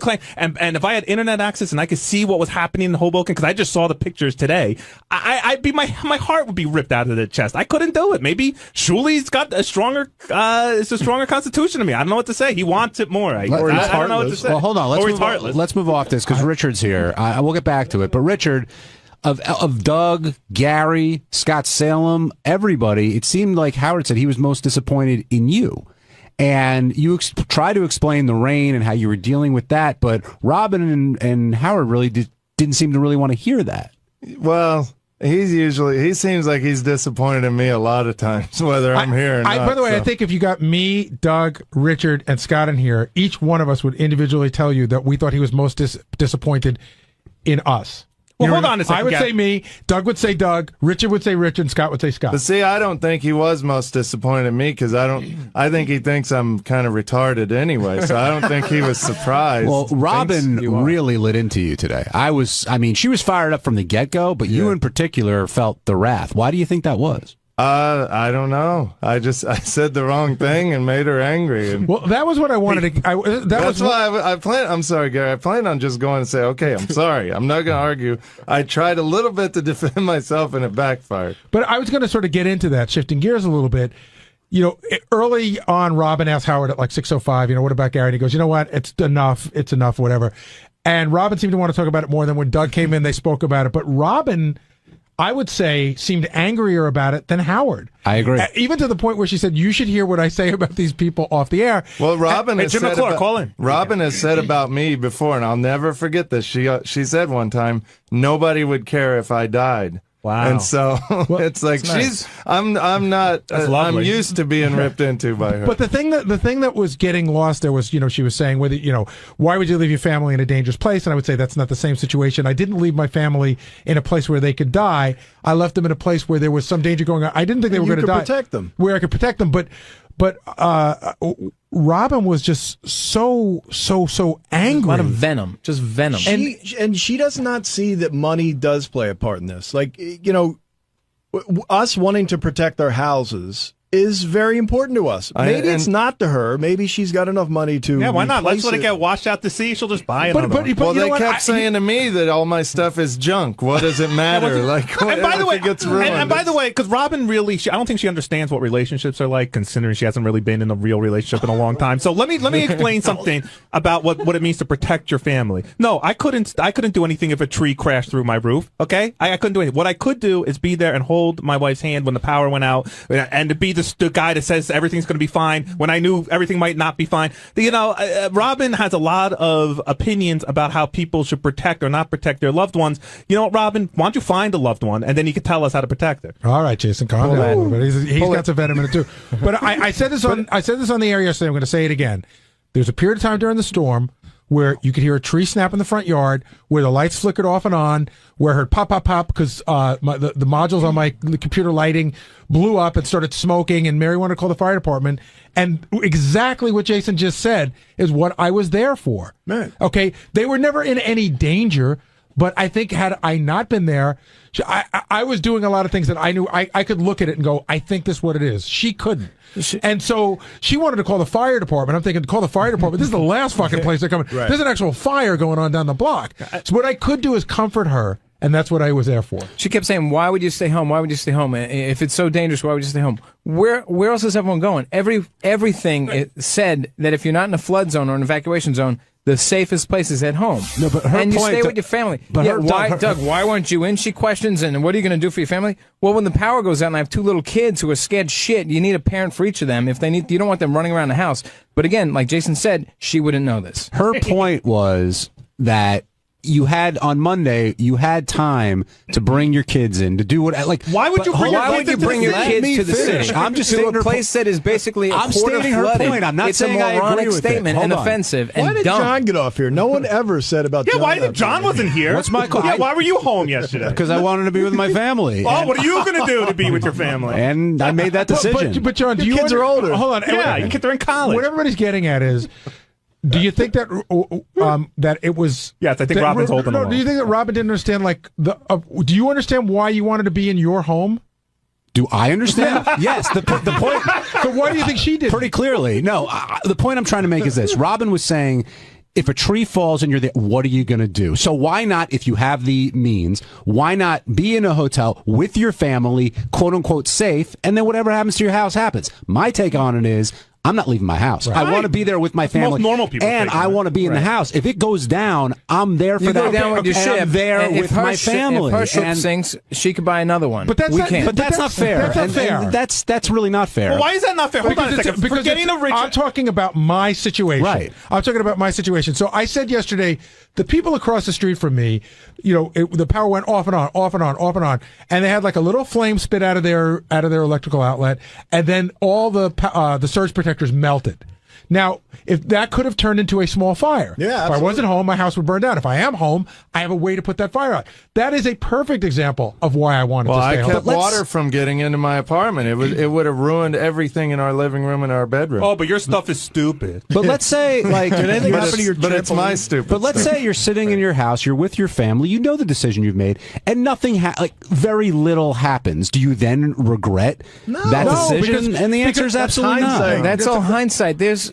Again, let Robin go take a ride around Jersey or somewhere. And again, I feel for her because her house is probably destroyed. She told me that she always wanted. She told me she always wanted bay and ocean views, and she's pretty sure she has both now. Yeah, I think it probably is. But can I just the point I was trying to make before, because I lost my train of thought, was at the end of the day, especially from Robin. I can't say this about Howard, but from Robin, I think she was trying to paint us as a bunch of people who were looking for any opportunity to take a free day off, and I don't think that represents any person in this room. Absolutely not. And I worked at home too. And, Howard was saying, I "What worked did at you home do?" too. I did work at home that made it onto the air Monday and I got up Tuesday. at 4 a.m. yesterday. I logged the show until my app and phone ran out of power, and that log is now in our database. But we've worked. I've worked with people who are like, I work with people who have used everything from religious holidays you've never heard of, like All Saints Day, like Scott Salem. Well, but even other than that, I've worked with people in other jobs who have used lots of crazy excuses to get days off. We don't get that here. No. Right? We don't get that here. Well, how about I said, John, you worked on. I mean, you're not super religious, but you worked on a pretty holy holiday that you would have taken off, right? Today, All of us Tuesdays. today is a religious holiday for me, Right. Halloween, and I'm here. We were hitting Robin a little bit there, but Jason was. Well, I think some of.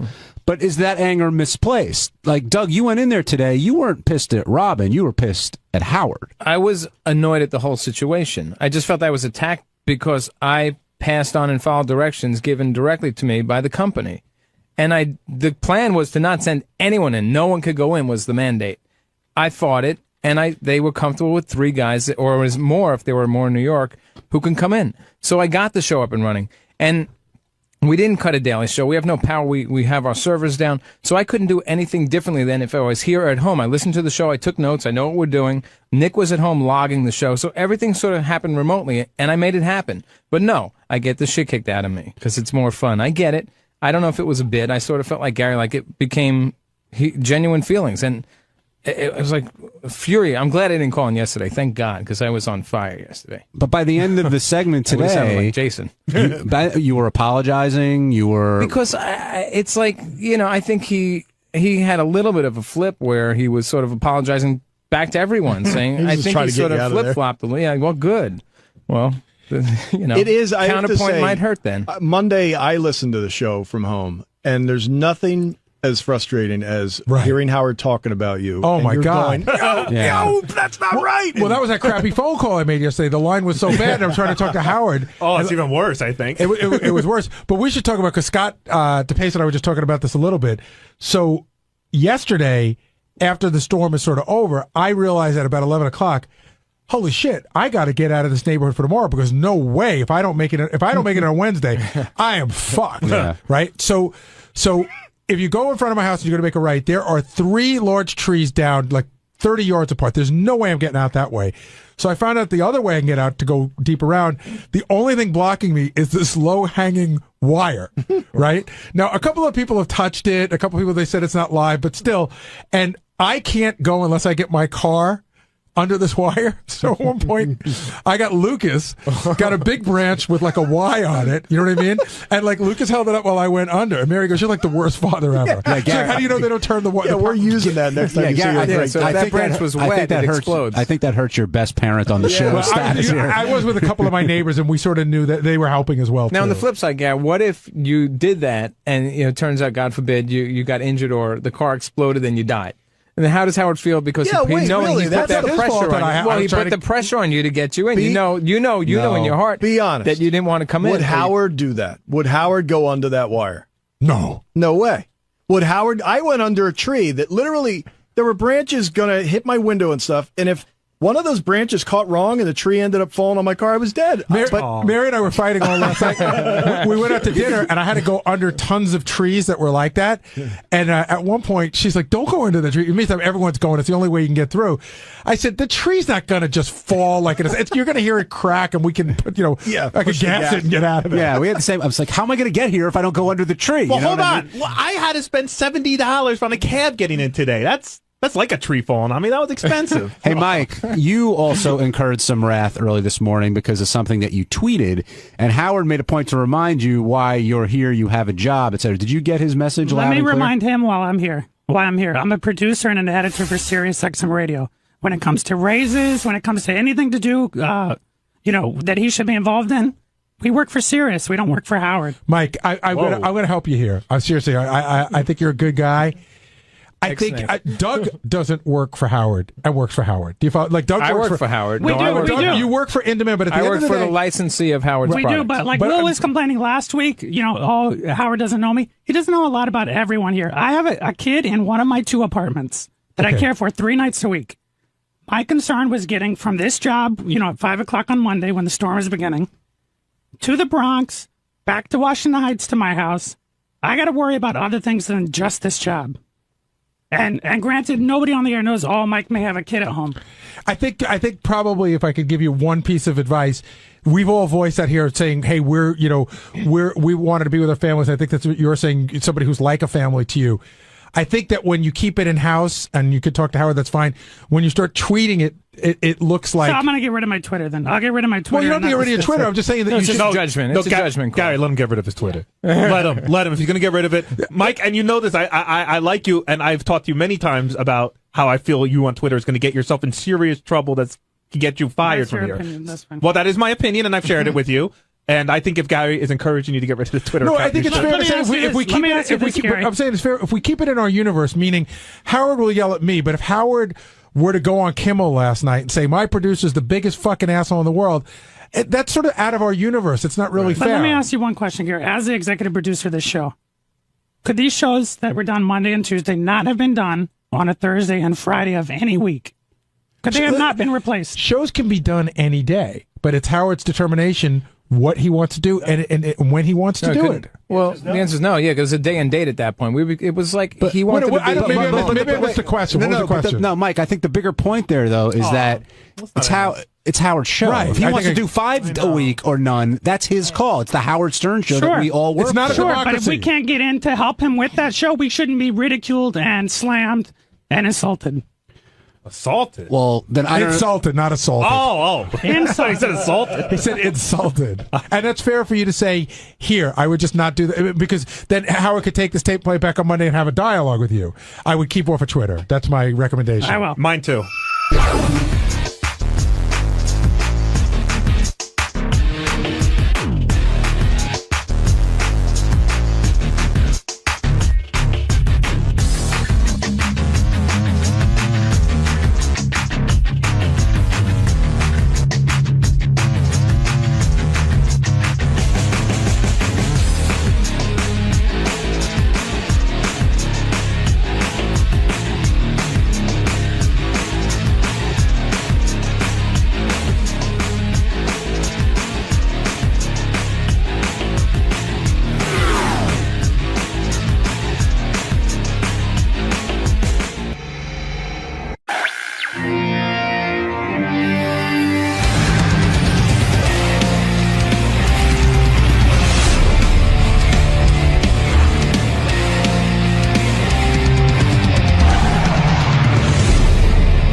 Last night, the police knocked on his door, told him it was a mandatory evacuation. Of course, him and his wife ignored it, along with a bunch of other neighbors, because it's a high rise.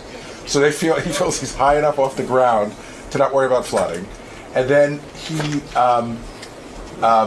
and the shelter is far away. And I'm thinking, like, shelters are for people who have nowhere else to go. Yeah. Like, Richard has friends. Richard has friends. Okay, so then there's that. So he goes, I'm afraid if I leave, they're not going to let me back up. And I said, they're absolutely not going to let you back. Of course they're not going to let you back up.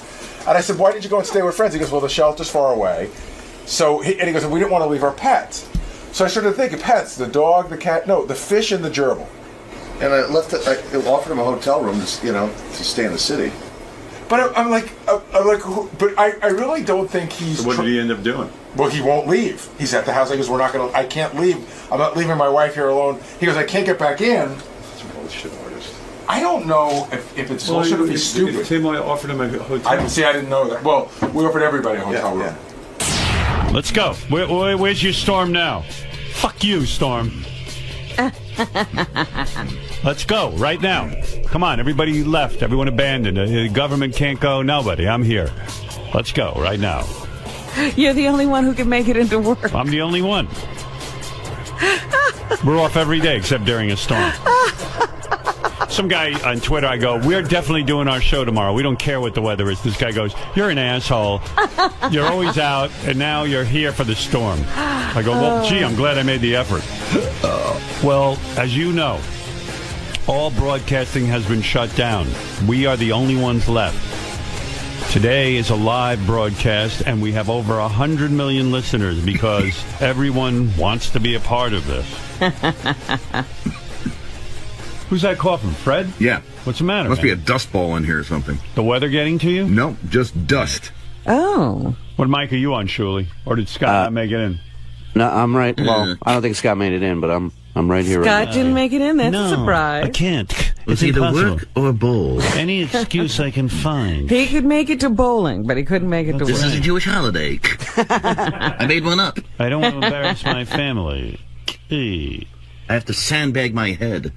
Oh, you're on that mic, okay? Yeah, all I'm right. right here. Got it. Shuli joining us this morning. Thrill of his lifetime. He could get in. Oh, everyone can get in if they want to. It's absolutely pleasant outside today. I don't know when this big storm is coming, but, I'm one of... Well, they keep promising that it's going to start raining in Manhattan shortly, they keep Well, let's saying. go. Let's And have then they say that the afternoon commute, please come in, because the afternoon commute is really what they're worried about. Half the people here who live in Manhattan were evacuated. It's a major mess. It's so funny, too. I'm like sitting at my computer last night and I'm, making arrangements to be here, blah, blah, blah, see who's coming in, what. Then all of a sudden I get a text from Doug Goodstein, who's in charge of Howard TV. Uh-huh. And he's like, the text was so bizarre. It was like, what did he say? How did he put it? He goes, Howard, Doug Goodstein here. All of In Demand is, like all the In Demand offices are closed for tomorrow. I think that's the message. Okay. So I think now I'm supposed to write him and alleviate his guilt. Right. You know what I mean? Because right. You know him. He loves disasters and he wants to be home with his family, running around with a camera and jugs of water and saving everyone. And I have a 2-year-old and a wife. I left them last night. Yeah. Came into the city, got a room. Yeah. I'm here. Well, it was ridiculous. So I know what that message means. It means now I have to spring into action and make a decision for him as to, all of the offices at In Demand. Now, first of all, what do the offices at In Demand have to do with us? Right. Nothing. They still record the show. Yeah. All he's got to do is press a record button. Yeah. He can't get here. So I was just like, you know what, Doug? I said, I go in, yeah, so? What do you want from me? He wants me to make a decision for him. And by the way, I don't want anybody putting themselves in danger getting in here if there's a real dangerous situation. Sure. But why don't you do what everyone else is going to do? Wake up and see if the weather's bad, and if it's not, come on in. They called it early yesterday. They were not coming in. Oh, yeah. Oh, yeah. This was before anything happened. Yeah. Oh, The buses and trains were still running. Right. And Tim called me and said, we're doing the show, right? I go, of course we are. I said, we'll do the show as long as we can all get in. There's no big deal. And Tim said, yeah, I'll even get some hotel rooms for people. So, there was no reason Doug couldn't get a hotel room. No, I came in last night.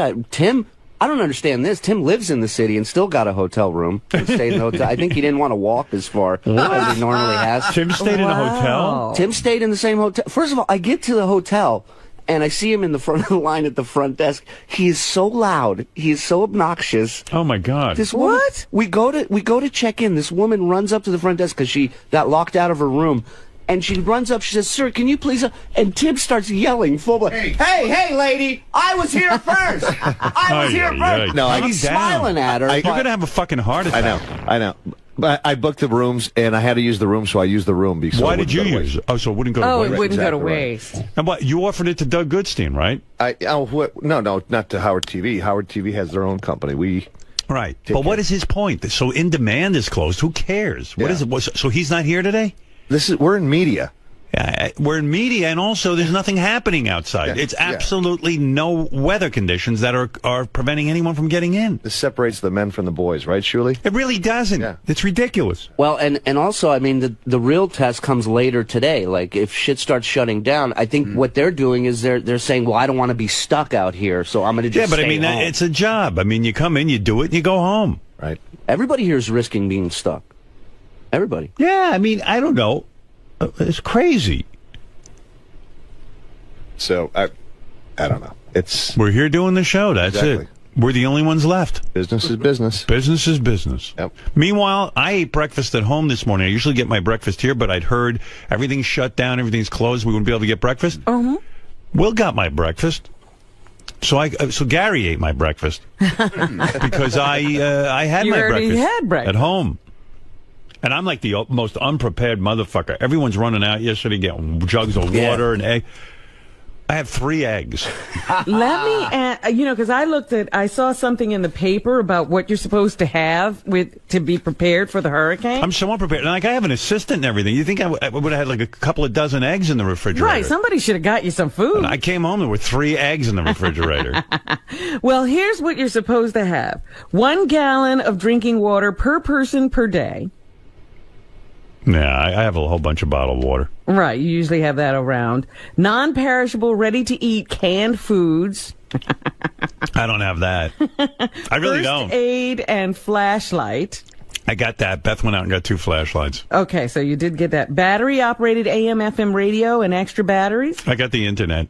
No. That's like in case power goes down. Yeah, power goes out. I got 10 hours on my iPad. That's enough. 10 hours on your iPad. Yeah, well, I mean, I'm not going to use all the 10 in a row. I'm just going to go on and check it.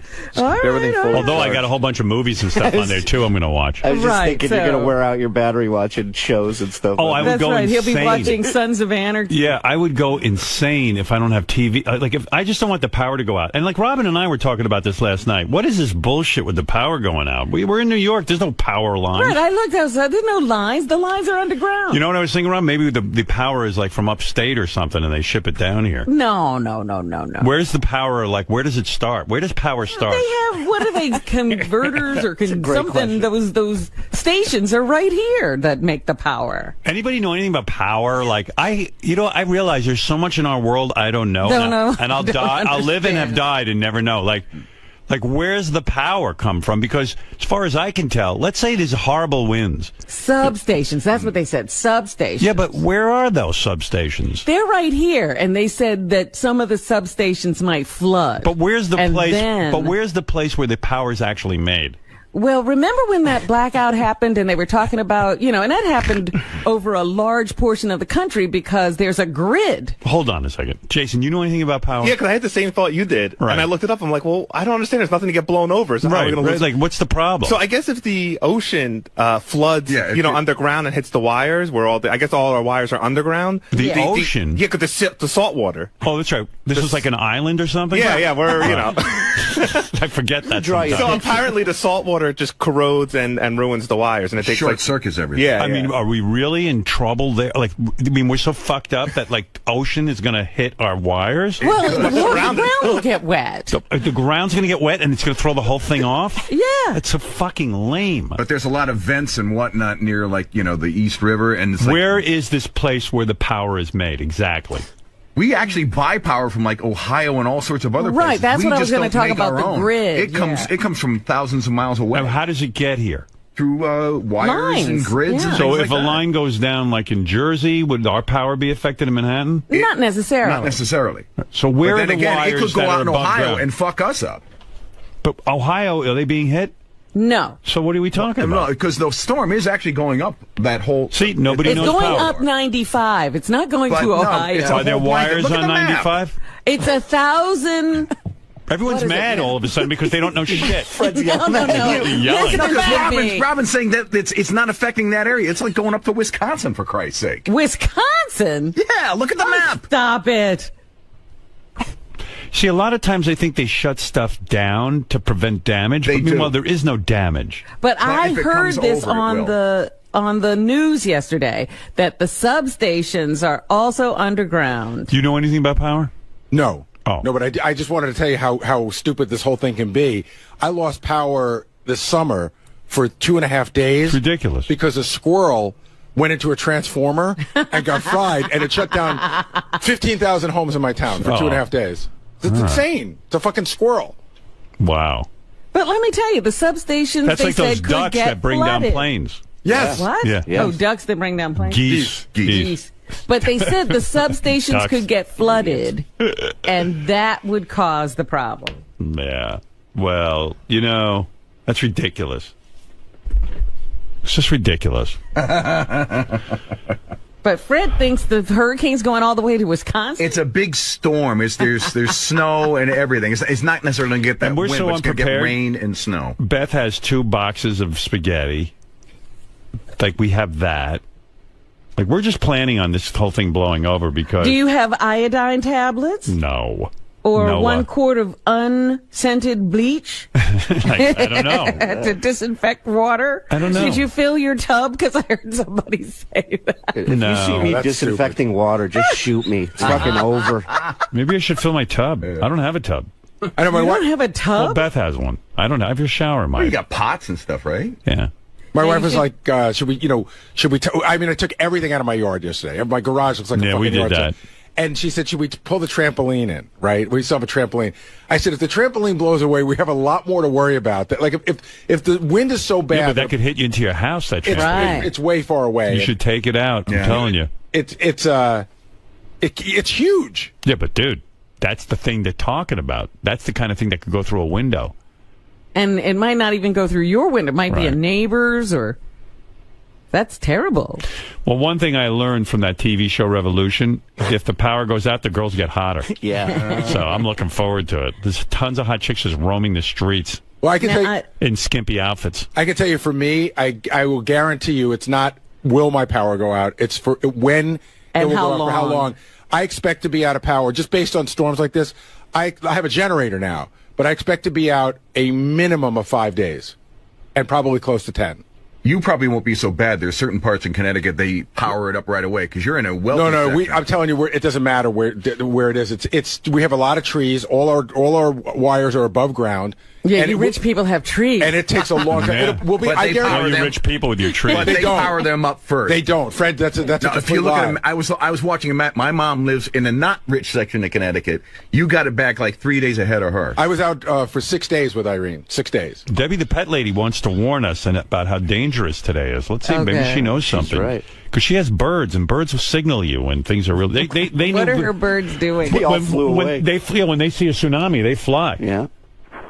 Debbie, do you know something? Howard! Hi. You're not supposed to be in the show today. Why? Because there's a storm, you silly. The tornadoes, Sarah's coming. Sarah. Sarah. And they're gonna they're Sammy. everybody. All the transportation is shut down here. The schools are even shut down. So how are you at work today, knowing that the power can come lost? And Well, I'll you're tell in you that what. elevator going down or going up, you can get trapped in there when the power lose power today. Well, you know that? I'll tell you, I don't care about getting trapped here. If I do, I do. I mean, it's fine. We got a lot of nice people here. We'll All hang the out. transportation is out over there. How did you even get to work this morning? I don't know. I made Ronnie drive me. No, public transportation is out. Cars still move. Everything is closed. No, cars can still go. Yeah. Cars can go. Look out your window. Give us an update. Oh, it's okay. Let me go give you an update. Hold on. Stick your head out. Yeah, let us. By the way, this is an update from Crazy Town. Everybody loves it here. Out there right now. The winds are so bad. I didn't get to take my pool down yet, and my pool's gonna get ruined now. Oh, you have a pool? You have a pool? Yeah, I couldn't get it taken down. No, It's America. She's got a pool. I think she got a pool you can buy at like CVS or something. rain. Oh, I to New York. I was so scared I was gonna get stuck out there, and I made it home alive. See, people, the weathermen all scared people like Debbie the pet lady, and they panic. No, because they tell you all the whole news this morning. I woke up early at 5 o'clock in the morning. I had to take the puppy outside to walk it, and the wind was. She's all worked up, and nothing is going on. Imagine if she was given the weather report. Now. Oh, here She you go. should be the weather lady. Yeah. Yeah, she's a great weather lady. I'd watch. Like Tim called me, he wants to do like a weather show here when we're, during the storm. Right. And I was like, yeah, get Debbie to do it. Well, I think he's got High Pitch Eric is doing some stuff. Yeah. You got to hear here's High Pitch Eric on his Facebook page. Listen to him doing the weather. You got to hear this. This is great. I think he should be doing regular updates on Howard 100 News. This is your meteorologist High Pitcher, Eric. As you can see, I have the latest map here. As you can see, Hurricane Sandy is moving up towards the East Coast. Oh, shit. 8 a.m. Sunday. No, he's so gross. He gets saliva in his mouth. I'm sure he doesn't realize that to be called a meteorologist, you have to have a degree. I think he just says if he calls himself one, he is one. It'll hit Bermuda. After Bermuda, it'll hit up the East Coast by 8 a.m. Monday. By 8 a.m. Monday, it moves closer to the East Coast in Pennsylvania on Monday and Tuesday. So it's moving in the East Coast direction. I'll have more updates in a few hours. This is your meteorologist High Pitcher, Eric, with the latest on Sandy. Thank you. I Did love you say it. I'm Sandy? On Sandy. Hey, Yeah, there's going to be a John Belaris weather special, and High Pitch Eric will be calling in with reports. Can I talk about the phone call I got from Richard Christie this morning? Hey. So I told Howard, I always wondered who the people were that defy a mandatory evacuation, but now I know one. It's Richard. So Richard calls me at 4:45 this morning to tell me that last night the police came to his apartment, knocked on the door, and told him he had to leave, to which he and his wife ignored it. Right? So when he went to leave this morning, they're not running the elevators. So he said, I'm afraid that if I leave, I can't get back in. He goes, I said, you're absolutely not going to get back in. And I said, why didn't you leave? And he said, well, the shelters were far away. And I'm thinking, I don't think shelters are for Richard. Like, Richard, he's got to know people. He's got friends. But the best part was he said he didn't want to leave the pets behind. So I'm thinking the dog, the cat, the fish. A fish and a hamster. Was he 9? I mean, yeah. He's got a hamster? Well, you know what's you leave the thing alone for and a isn't week? the fish's name Fishy? Yes. Right. Yeah. Well, you want to know something? Like, I didn't make it mandatory that people come in, but, Richard's one of those guys. Tim offered him a hotel room. He could have left with his wife. Sure. Enjoyed the hotel. And been here. He said he didn't leave. He's full of shit. He didn't leave because they're so high up they wouldn't get covered in water. But I don't think that's what the evacuation isn't just about water. It's about if everything gets shut down, then he's on whatever floor. Yeah, and then they got to worry about rescuing his fat ass. Debbie, you want to give us the update on the weather? I think she's taking other calls. Yeah, she's got like a whole weather center. Home office. She's freaking out about her above-ground pool. Like, you could just dismantle that. It's not difficult. Well, she didn't take it down before the wind. Meanwhile, there's no wind out there now. That's what she's saying. And she took the dog for a walk and there was wind. The best is when those birds just all start talking at the same time. Yeah. And she flips out and starts Debbie. yelling. Yeah, you have a lot of contact with her from the newsroom, right? Oh, yeah. At least once a week I have to call her and give her like a pep talk where I got to, bring her back from the edge. Debbie. Well, I guess our weather correspondent is busy. We can't rely on her if she's going to be like this.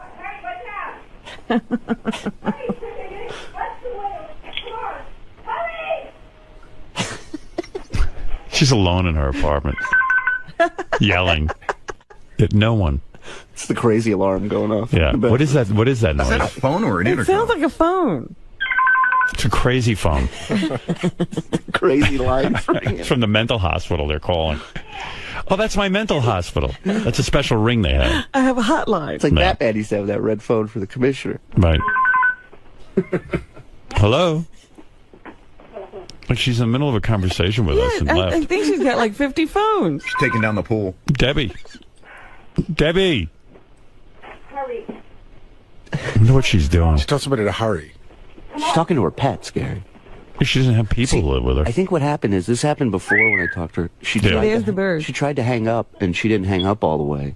Oh. And so now this is just her and her environment. She's got a dog, too? Yeah. I think she's talking to the wall, though, right now. But I think she forgot that she was supposed to be checking the weather and coming back to us. Yeah.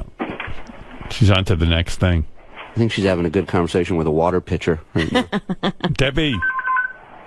All right, I'm going to hang up. I give up. She'll call back.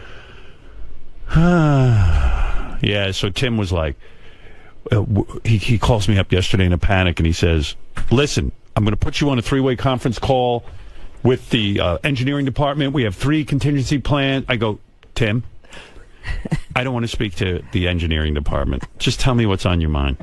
Okay. So, like he wants to brief you. Yeah, he's gonna. Like, people just have too much access to me around here.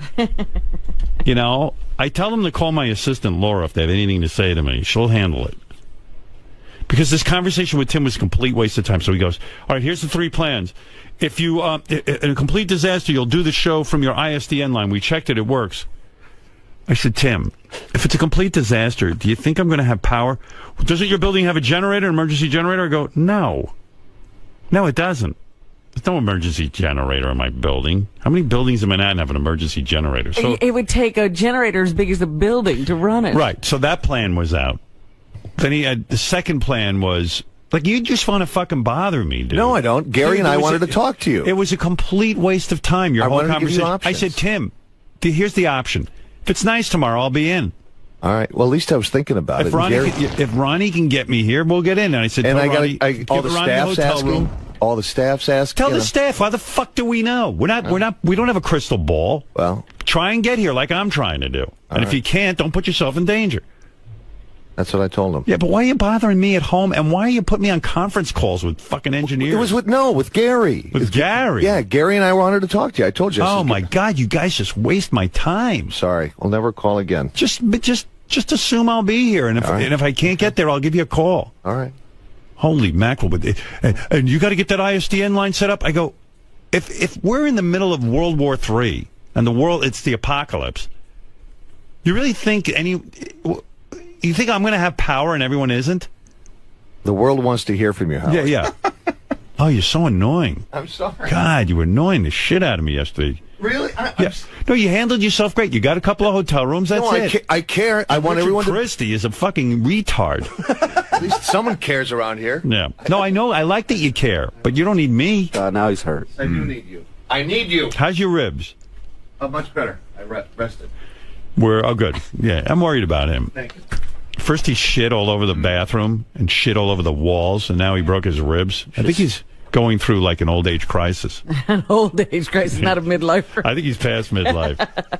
He took me out to eat last night. You should have seen what this guy ordered.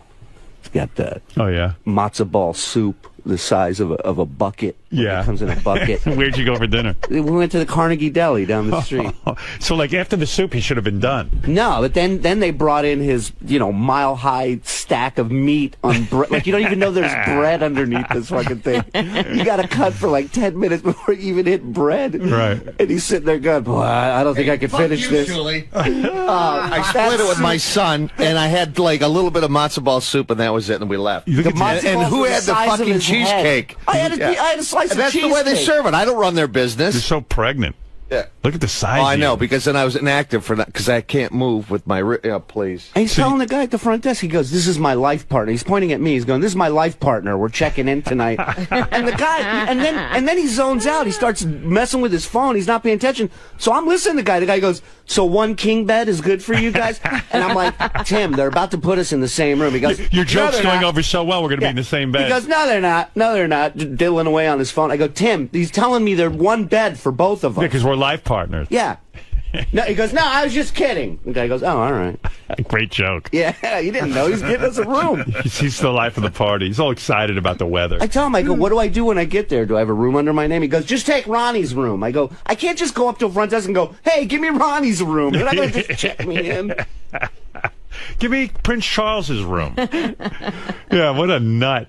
He's so much fun. Well, he gets so crazy, and he's calling me, and he's got plans, and by the way, did any of them make any sense better than the ISDN line? It made no sense, the ISDN line. Like, he was just like, here's our 3 different plans. I'm getting Gary on the phone in a 3-way, and I was like, I didn't even know it was Gary. That was an engineer. He goes, we're going to get on the 3. I go, I'm not getting on any 3-way. Just tell me your plan.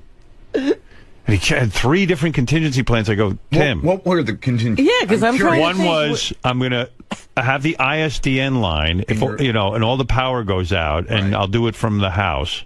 And I said, you mean my apartment? I said, Tim, if all the power goes out, how do you make the ISDN line work? I need equipment. He goes, well, you have an emergency generator, don't you? I go, no. Now you got to check the schematics of your building. Not only that, my building does. No, what building in Manhattan has an emergency generator? Actually, there are a few. A few. I mean, that have it. But yours might not have it, and maybe it's only for like essential stuff, like the elevators. Well, I wanted to say to Tim, is this show so important? I mean, that like if like there's a complete flooding and a disaster, right? We need to be up here. We're the last line. Yeah. We have to, I mean, it's insane. You're taking your wife and you're finding safety. Right. I heard option 3 was cyanide pills. Is that true? The other option was, of course, which was so stupid, was like, well, I'll be able to get here. Right. So that's the same option I have that's every the day. option you have every day. Right. And then there was a third option. But isn't the third option to go to like another state or something? No, there was a third option. Hey, Tim, what were your 3 options? I know what they are. The third option was switching dates. In other words, canceling today and tomorrow, doing the show Wednesday, Thursday, Friday. Yeah, and then, no, I know what it was. Tim goes, cancel Monday, Tuesday, Wednesday, and work Thanksgiving week. And I went, what? And I started to laugh. I just started to laugh. I go, get the fuck off my phone. Gary and I concocted all this. Yeah, well, you guys... way to throw Gary under the bus. I said, I'm I'm not going down in flames on this one alone. My boss will probably just want to work Thanksgiving week. Listen, I came up with 4 different ideas. Yeah, but I came up with an option, too. The option where no one can get on the air and there's no show. And that was the real option. No, I think part of the issue is that anybody that came in today you really won't get home until Wednesday, and there were people that were reluctant to do that. Dude, I told you. Anybody who didn't need to be, I would have done the show myself. 2 people didn't come in and you already goofed on them. No, I'm fine with it. It's just Doug Goodstein writes me a text like, all of the in-demand offices are closed. What does that have to do with me? In-demand offices. I think the feeling is, though, if you don't come in, you're going to get goofed on, and nobody wants to get goofed on. I told everyone, I said, don't come in. Right, do whatever you have to do. But Doug didn't come in, and Scott didn't come in, and Richard didn't come in, and nobody wants Richard's to retarded. That's true. Tim, he's living in Manhattan. Him and his wife have no children. Tim gave them a room. They could go live in the hotel. He's sitting there with the power out. And no elevators now. He can't even get out of the building. He's retarded. How could I not goof on him? You all right, Gerbil? You okay, fishy fish? By the way, I found out that Jason just told me the hotel that we're all booked at is a pet-friendly hotel. Right. That's for so dogs. So you could have brought the gerbil. What? That's for dogs and cats. I'm pretty sure they'll take gerbils and fish. Yeah. What a dick. My gerbil needs a king bed. By the way, with the storm, it's like, did you notice, like Ronnie's dressed like a slob today? Yeah. Like all the rules go out. Yeah. Ronnie's supposed to wear a suit. Like all the security people are wearing their suits. Ronnie shows couldn't up, wear it because of the weather? Yeah. He showed up today like with jeans and that whole rock and roll Ronnie look. Casual Ron showed up for work. Ron Jovi. Ron Jovi. And I was just like, I was looking at him and go, nothing happened. There's no bad weather. And Ron's running around. Ron Jovi is running around in his jeans. These are my swimming jeans, bro. Yeah. And I was just like, why today is he not in his suit? Like everything is completely topsy-turvy. All bets are off. Right. Every man for himself. Like Hurricane Sandy on sound. I can picture Ronnie like raping Lisa. Like it doesn't matter. The world is ending. Storm's coming. Yeah. I got a cookie. Where's your titty? Your Honor, if you remember, it was the Tuesday of the storm. I thought my life was ending. I saw a storm surge. I got a boner. We started looting Tuesday at 6 o'clock and raping and pillaging. Like, where's your suit? Like, why did that all go out the window? Why do I have to wear a suit? First of all, nobody's coming in. Everybody's here. I'm Nobody's here. here. Julie's here. Benji's here. Yeah, I have to wear a suit for them? No, but I mean, everyone in the building is here. I mean, no, not everybody in the building is here. No, everybody in the building is not here. But why can't you wear your suit? People I saw security were dressed in suits, shut up. Ron. Look at you. You look like you fucking came from the homeless shelter. I don't dress in suits. That's not my job. No, but I mean, like, why today? Because of the storm? Why do I have to go out? It's supposed to pour later. Why do I have to go out there in a suit later? For what? It's not pouring. It wasn't. Yeah, now. Why are you breaking my balls? I'm fucking here, aren't I? Yeah, hey, great. But I'm just saying, rock and roll Ronnie. Rock and roll. This is a nice white shirt. It's not rock and roll. What are you talking about? Show everybody your jeans. I'm not allowed to wear jeans. Ripped jeans. Let me see your jeans. You got the ripped jeans. Let me see your jeans. And I got my dicky on. Acid wash. Look at that. The rip comes with them to look hip. They do. I know. These are cooked. Come on, man. The rip makes them for him? You can see skin. My cock. Listen, Jason's wearing a jacket for me today, okay? He's got his walkie-talkie tucked in his back pocket. What is wrong with you? Turn around, you Howard. Stupid ass. Turn around. It's like, Let's see a walkie-talkie. Come over here. Let me see. I always have it in my back pocket. Let me see.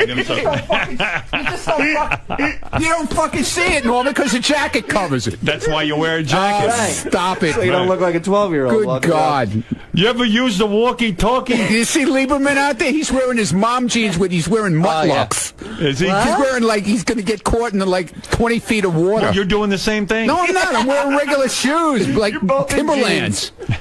He's wearing... Lieberman, come up here. Show him those duck shoes you're wearing. Why not? Oh, there's your walkie-talkie. Let me see on the walkie-talkie. Who's he in touch with? Who are you in touch with? They weren't calling me. Go ahead, see if you can get on there and make contact with people. Just ask for a weather update. See if there's anybody out there. Brian, what's going on out there? Come on, just look here a minute. Nothing, Ronnie. He was just calling out to me. All right, good. All right, thanks. Look, they all know Ronnie. Over and out. Over and out. Ron Jovi. 10-4, 10-4. I mean, Good John buddy. Lieberman's wearing a jacket at least. I mean... I look fine. No, you don't. Where's your suit? You wearing those stupid mom jeans again? Your belly's hanging over you. No, those jeans are better. These are look at those boots. Look at those. Where did you get those from? My grandmother used to wear those. I have those. Those are cool. Yeah, these are duck shoes, they're called. And these are different jeans. These are express jeans that I've had. They're not new. Express. These are called duck shoes. Isn't Express a store for fat chicks? I'm just asking. Ronnie, look at what you're wearing.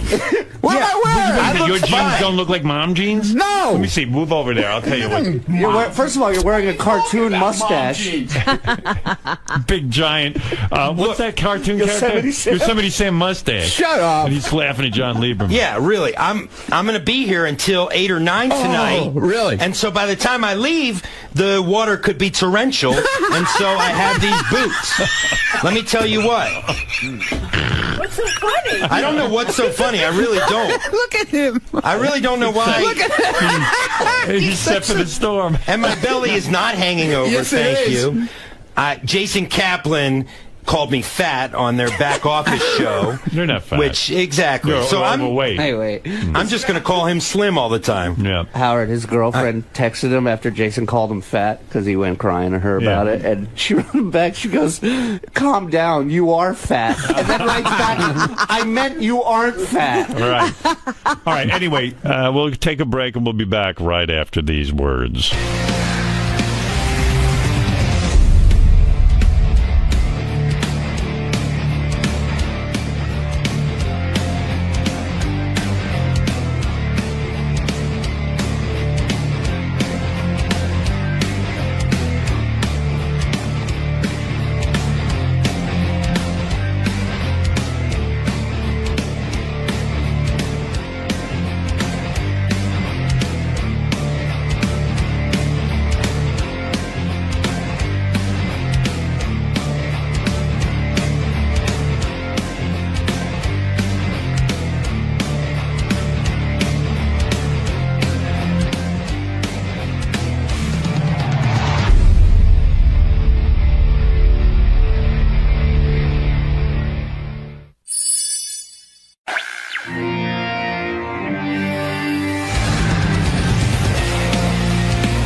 All right, so let's get this straight so Tim doesn't bother me later. What are we doing tomorrow about the show? Let's assume that they know what they're talking about with this storm, and it's so bad that we can't get to work. What is the contingency? Gary, you're in charge. You're the executive producer. Yes, we got it. What do you go? Go ahead. There will be a decision made, tonight. By who?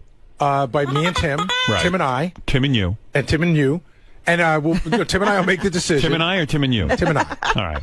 We'll make the decision. Right. And we have a show we can run tomorrow if need be. Right. And it'll be I have a feeling, here's a perfect example. I have a feeling that tonight they will close the bridges and the tunnels. Now so what if they do that? Are you in the city tonight? I'm not. Oh, you're going back home? Yes. Right, so almost everybody's going back home. Well, why would you go back home if we're doing a show tomorrow? Because I think the feeling for most people is that they have a wife and kids and a house that also needs to be protected. So what are you going to do? How are you going to protect? How are you going to protect? In other words, if a tree falls on a house, what the fuck is my wife going to do? Well, what are you going to do? He's going to lift it. I'm going to lift it off. Yeah, like Samson. Yeah. I'm like Bobby Joe Young. 1 second, Mary. So I can't count on you to be here tomorrow. I will be here. You've decided. Well, you said that if people. Well, it's pretty clear that it might be very bad, and you might not be able to get into the city. Right. So you're abandoning ship. Am I correct? That is not correct.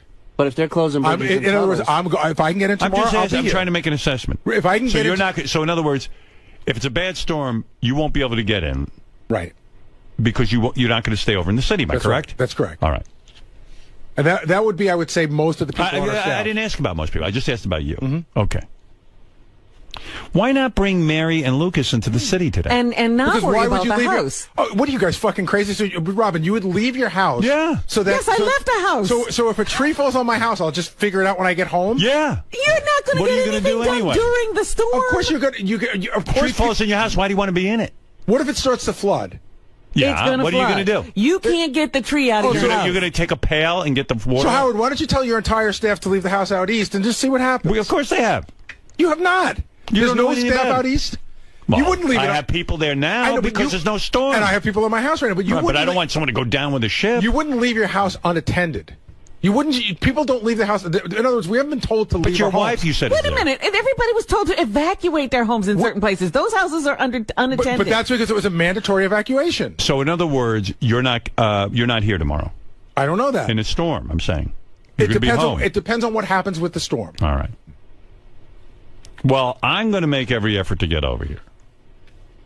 Now, if I get here, who's going to be here? But really, what does he think he could do with a tree? Nothing. He's not going to do a fucking thing. Well, and also, Gary... Robin, is your house out in New Jersey unattended? Why don't you just leave it? Tell those guys not to go near it, and let's just see if a tree falls on it or if it floods. You deal with it later. We will. You got a big old fucking staff to watch your house, but I shouldn't watch my house. How fucking dare you? What are you going to do? I don't know, but why are you getting so angry? I'm just asking what you're doing. I think it's rude for Robin to say... And you, for that matter, to say, "Hey, fuck your house." I'm not. I'm just saying, know that it's a tree. In the event of a disaster, you're not going to be able to do anything. I don't know what the disaster is going to be, and it could be on. Let's imagine it could the be disaster. on a smaller level that I can work with. All right, let's say your house is flooding, as you say. What are you going to do? Well, I have a pump that I could hook up and start to try to get the water out. Yeah. You think that's going to work? I don't know, but I would rather do that than do nothing. I see. I don't think you see. No. I just asked you, are you going to be here tomorrow? And now you're getting defensive. Because you are feeling guilty. So I am not feeling guilty. Listen to your voice. You're yelling. But you're not. There's no. All I said is, are you going to be here tomorrow? Are you staying in the city There's no sensitivity to somebody's family or home. I didn't say. I said. But you did. You go. I asked you. You said no. Here's the difference. I'm going to point that out. I'm going to get you right here. Go ahead. You said, "Oh, so I guess I can't depend on you." Right. I can't depend on you to be here tomorrow. Am I correct? I don't think that's how you said it. You just said that's what I said, and you said that's not how I said it. I can't depend on you to be here tomorrow. It's different than I can't depend on you. Gary, can I depend on you to be here tomorrow? If the weather allows... No. Can I depend on you to be here tomorrow? Is it an absolute that I'll be here tomorrow? The answer is no. Okay. That's all I asked. But you say, I guess I can't depend on you. Not depend on you to be here tomorrow. I can't depend on you to be here tomorrow. Well, there's a difference. Am I correct, or am I hallucinating? There's two different versions. Can I depend on you to be here tomorrow is one thing. Can I depend on you if you don't say anything? That means I can't depend on you no matter what. No, I said tomorrow, can I depend on you to be here? And you said no. That is correct. But then you went through a whole beaver-toothed explanation about how... you asked me... No, you said you're why. You're getting defensive. But you said why. I said, what's going on? And then I told you why. Can you spend the night in the city? I told you why, and then you... Because you need to be there with Mary You completely discounted and Lucas. it. You completely discounted it. I did not. I just said, you did. Are you going to be... And then Robin asked you, what are you going to do in the event of the storm? We're hearing you. Both of you said, like, oh, what are you going to do? Well, what are you going to do? I'm going to be with my family if something happens. Okay, so that's what we asked you. Why Well, are you getting he defensive? did say you could bring them into the city and have them stay in the hotel with you. Right, and then now I'm leaving my house unattended. That's the most ridiculous fucking idea ever, Robin. Well, maybe a neighbor could keep an eye on it. Sure, when they're dealing with their house, they should deal with mine too. Why don't they look over the whole fucking Well, maybe you'll pay them. That doesn't work. You don't pay people to look at your house. You don't? People have to look at their house. So if something's going wrong in somebody's house, they're going to leave that to go handle my house? Do you ever leave your house unattended? Not during storms, Robin. Okay. Yes, of course, we all leave our houses unattended, but not when we know... First of all, the governor of Connecticut said 600,000 people without power, probably 2 weeks. Right. Probably for 2 weeks. That's where you want to be. So let me get back to my question, because all I was asking you is I'm trying to figure out the plan for tomorrow. Can I depend on you to be here tomorrow? Not absolutely, no. The answer is no, right? Right. Okay. That's what you should have said, instead of feeling all guilty. I don't really feel guilty. Just say no. I can't be depended upon. Yes, no, I can't be dependent upon. That's it. Now, who can I depend on if I make it in tomorrow? Shuli, can I depend on you? Yes, Howard. All right. Thank you. Will you be attending to your home? My wife is going to be taking care of that for me. Where do you live? I'm outside of the city. I'm in an apartment? Well, no, I'm on a first floor. You're in an apartment. Gary, why are you attacking this guy who wants to work with me tomorrow? I need people here. How dare I can't depend on you. This guy says you can depend on me, and you're attacking him like you're an enemy of my show. Well, fine. You know what? I'm going to leave. I didn't say anything. I just said I'd be here. Who can I depend on? Shuli, can I depend on you to be here if I make it in? Nothing will stop me from doing my job, Howard. All right. Thank you. Nothing. Fred. Yes, sir. Will you be here tomorrow? I will be here you make tomorrow. your every effort to get in? I will be here. I was here the day after 9/11. I was here during several blizzards when there were no cabs. All but right. I don't have the problem that Gary has. All right. So Fred, I can depend on you to be here. I'll be here. Surely you're going to be here. I'll be here, Howard. Benji, you have an opportunity to come in or no? Are you going to be guarding anything, or are you going to be What if here? my internet goes out? Well, no, seriously. Are you going to be here? Yes, yeah, I'll be here. All right. So now I know, Robin, you will be able to broadcast? Mm-hmm. All right. All right. So, Gary, I can't depend on you tomorrow. That's right. But I can depend on Fred, Benji, and Shuli. Am I correct? Correct. All right. That's what I wanted.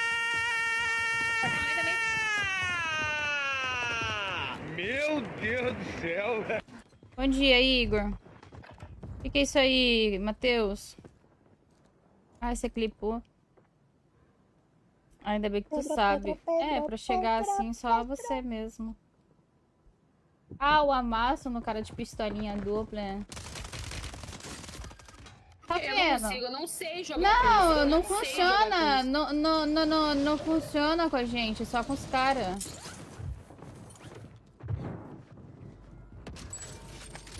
Não. Ninguém voltou aí não, parceiro. Tô invisível. Tá vendo? Invisível.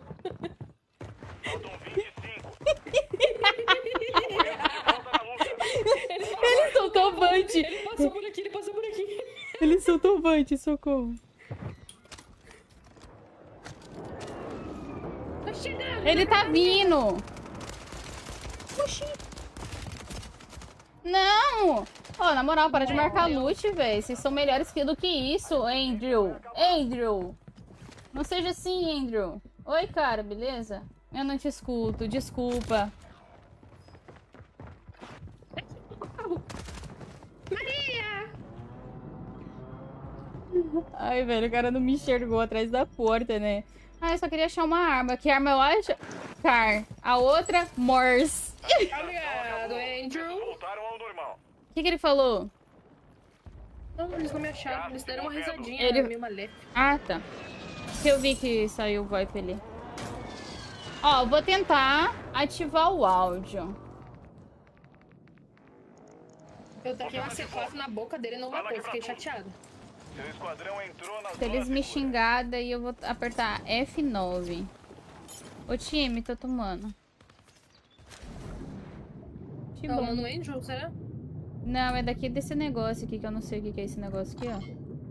Ei, vamos vir pra essa lojinha aqui da frente? Vamos usar nado. Nado sincronizado?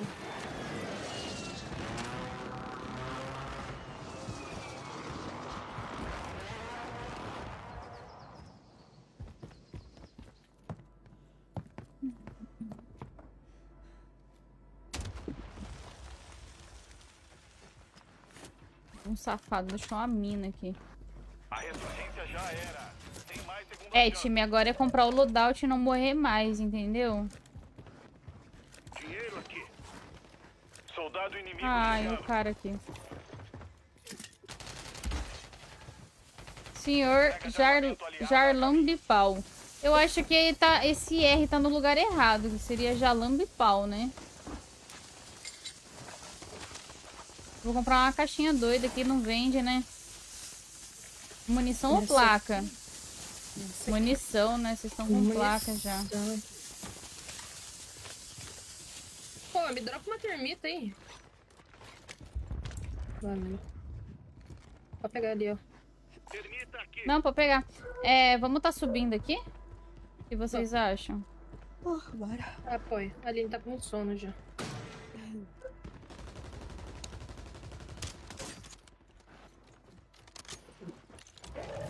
Aqui, na verdade, não é muito bom, porque tem 2 prédios grandes ao nosso redor.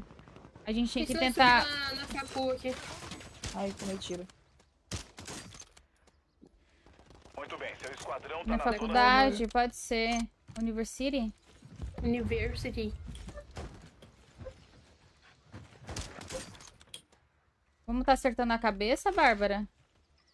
Só se quiser. Derrubei lá, ninguém tem ataque, né, nesse caralho. Ok.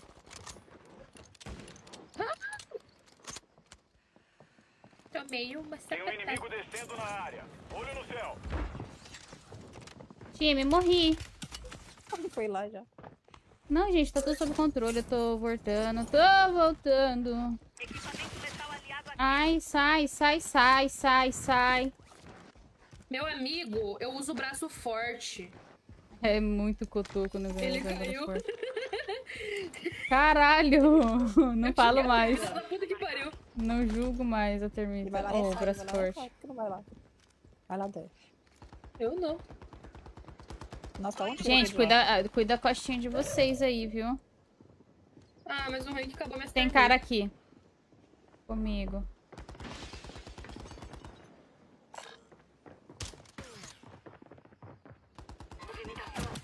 Gente, vem cá me salvar. Pula aqui.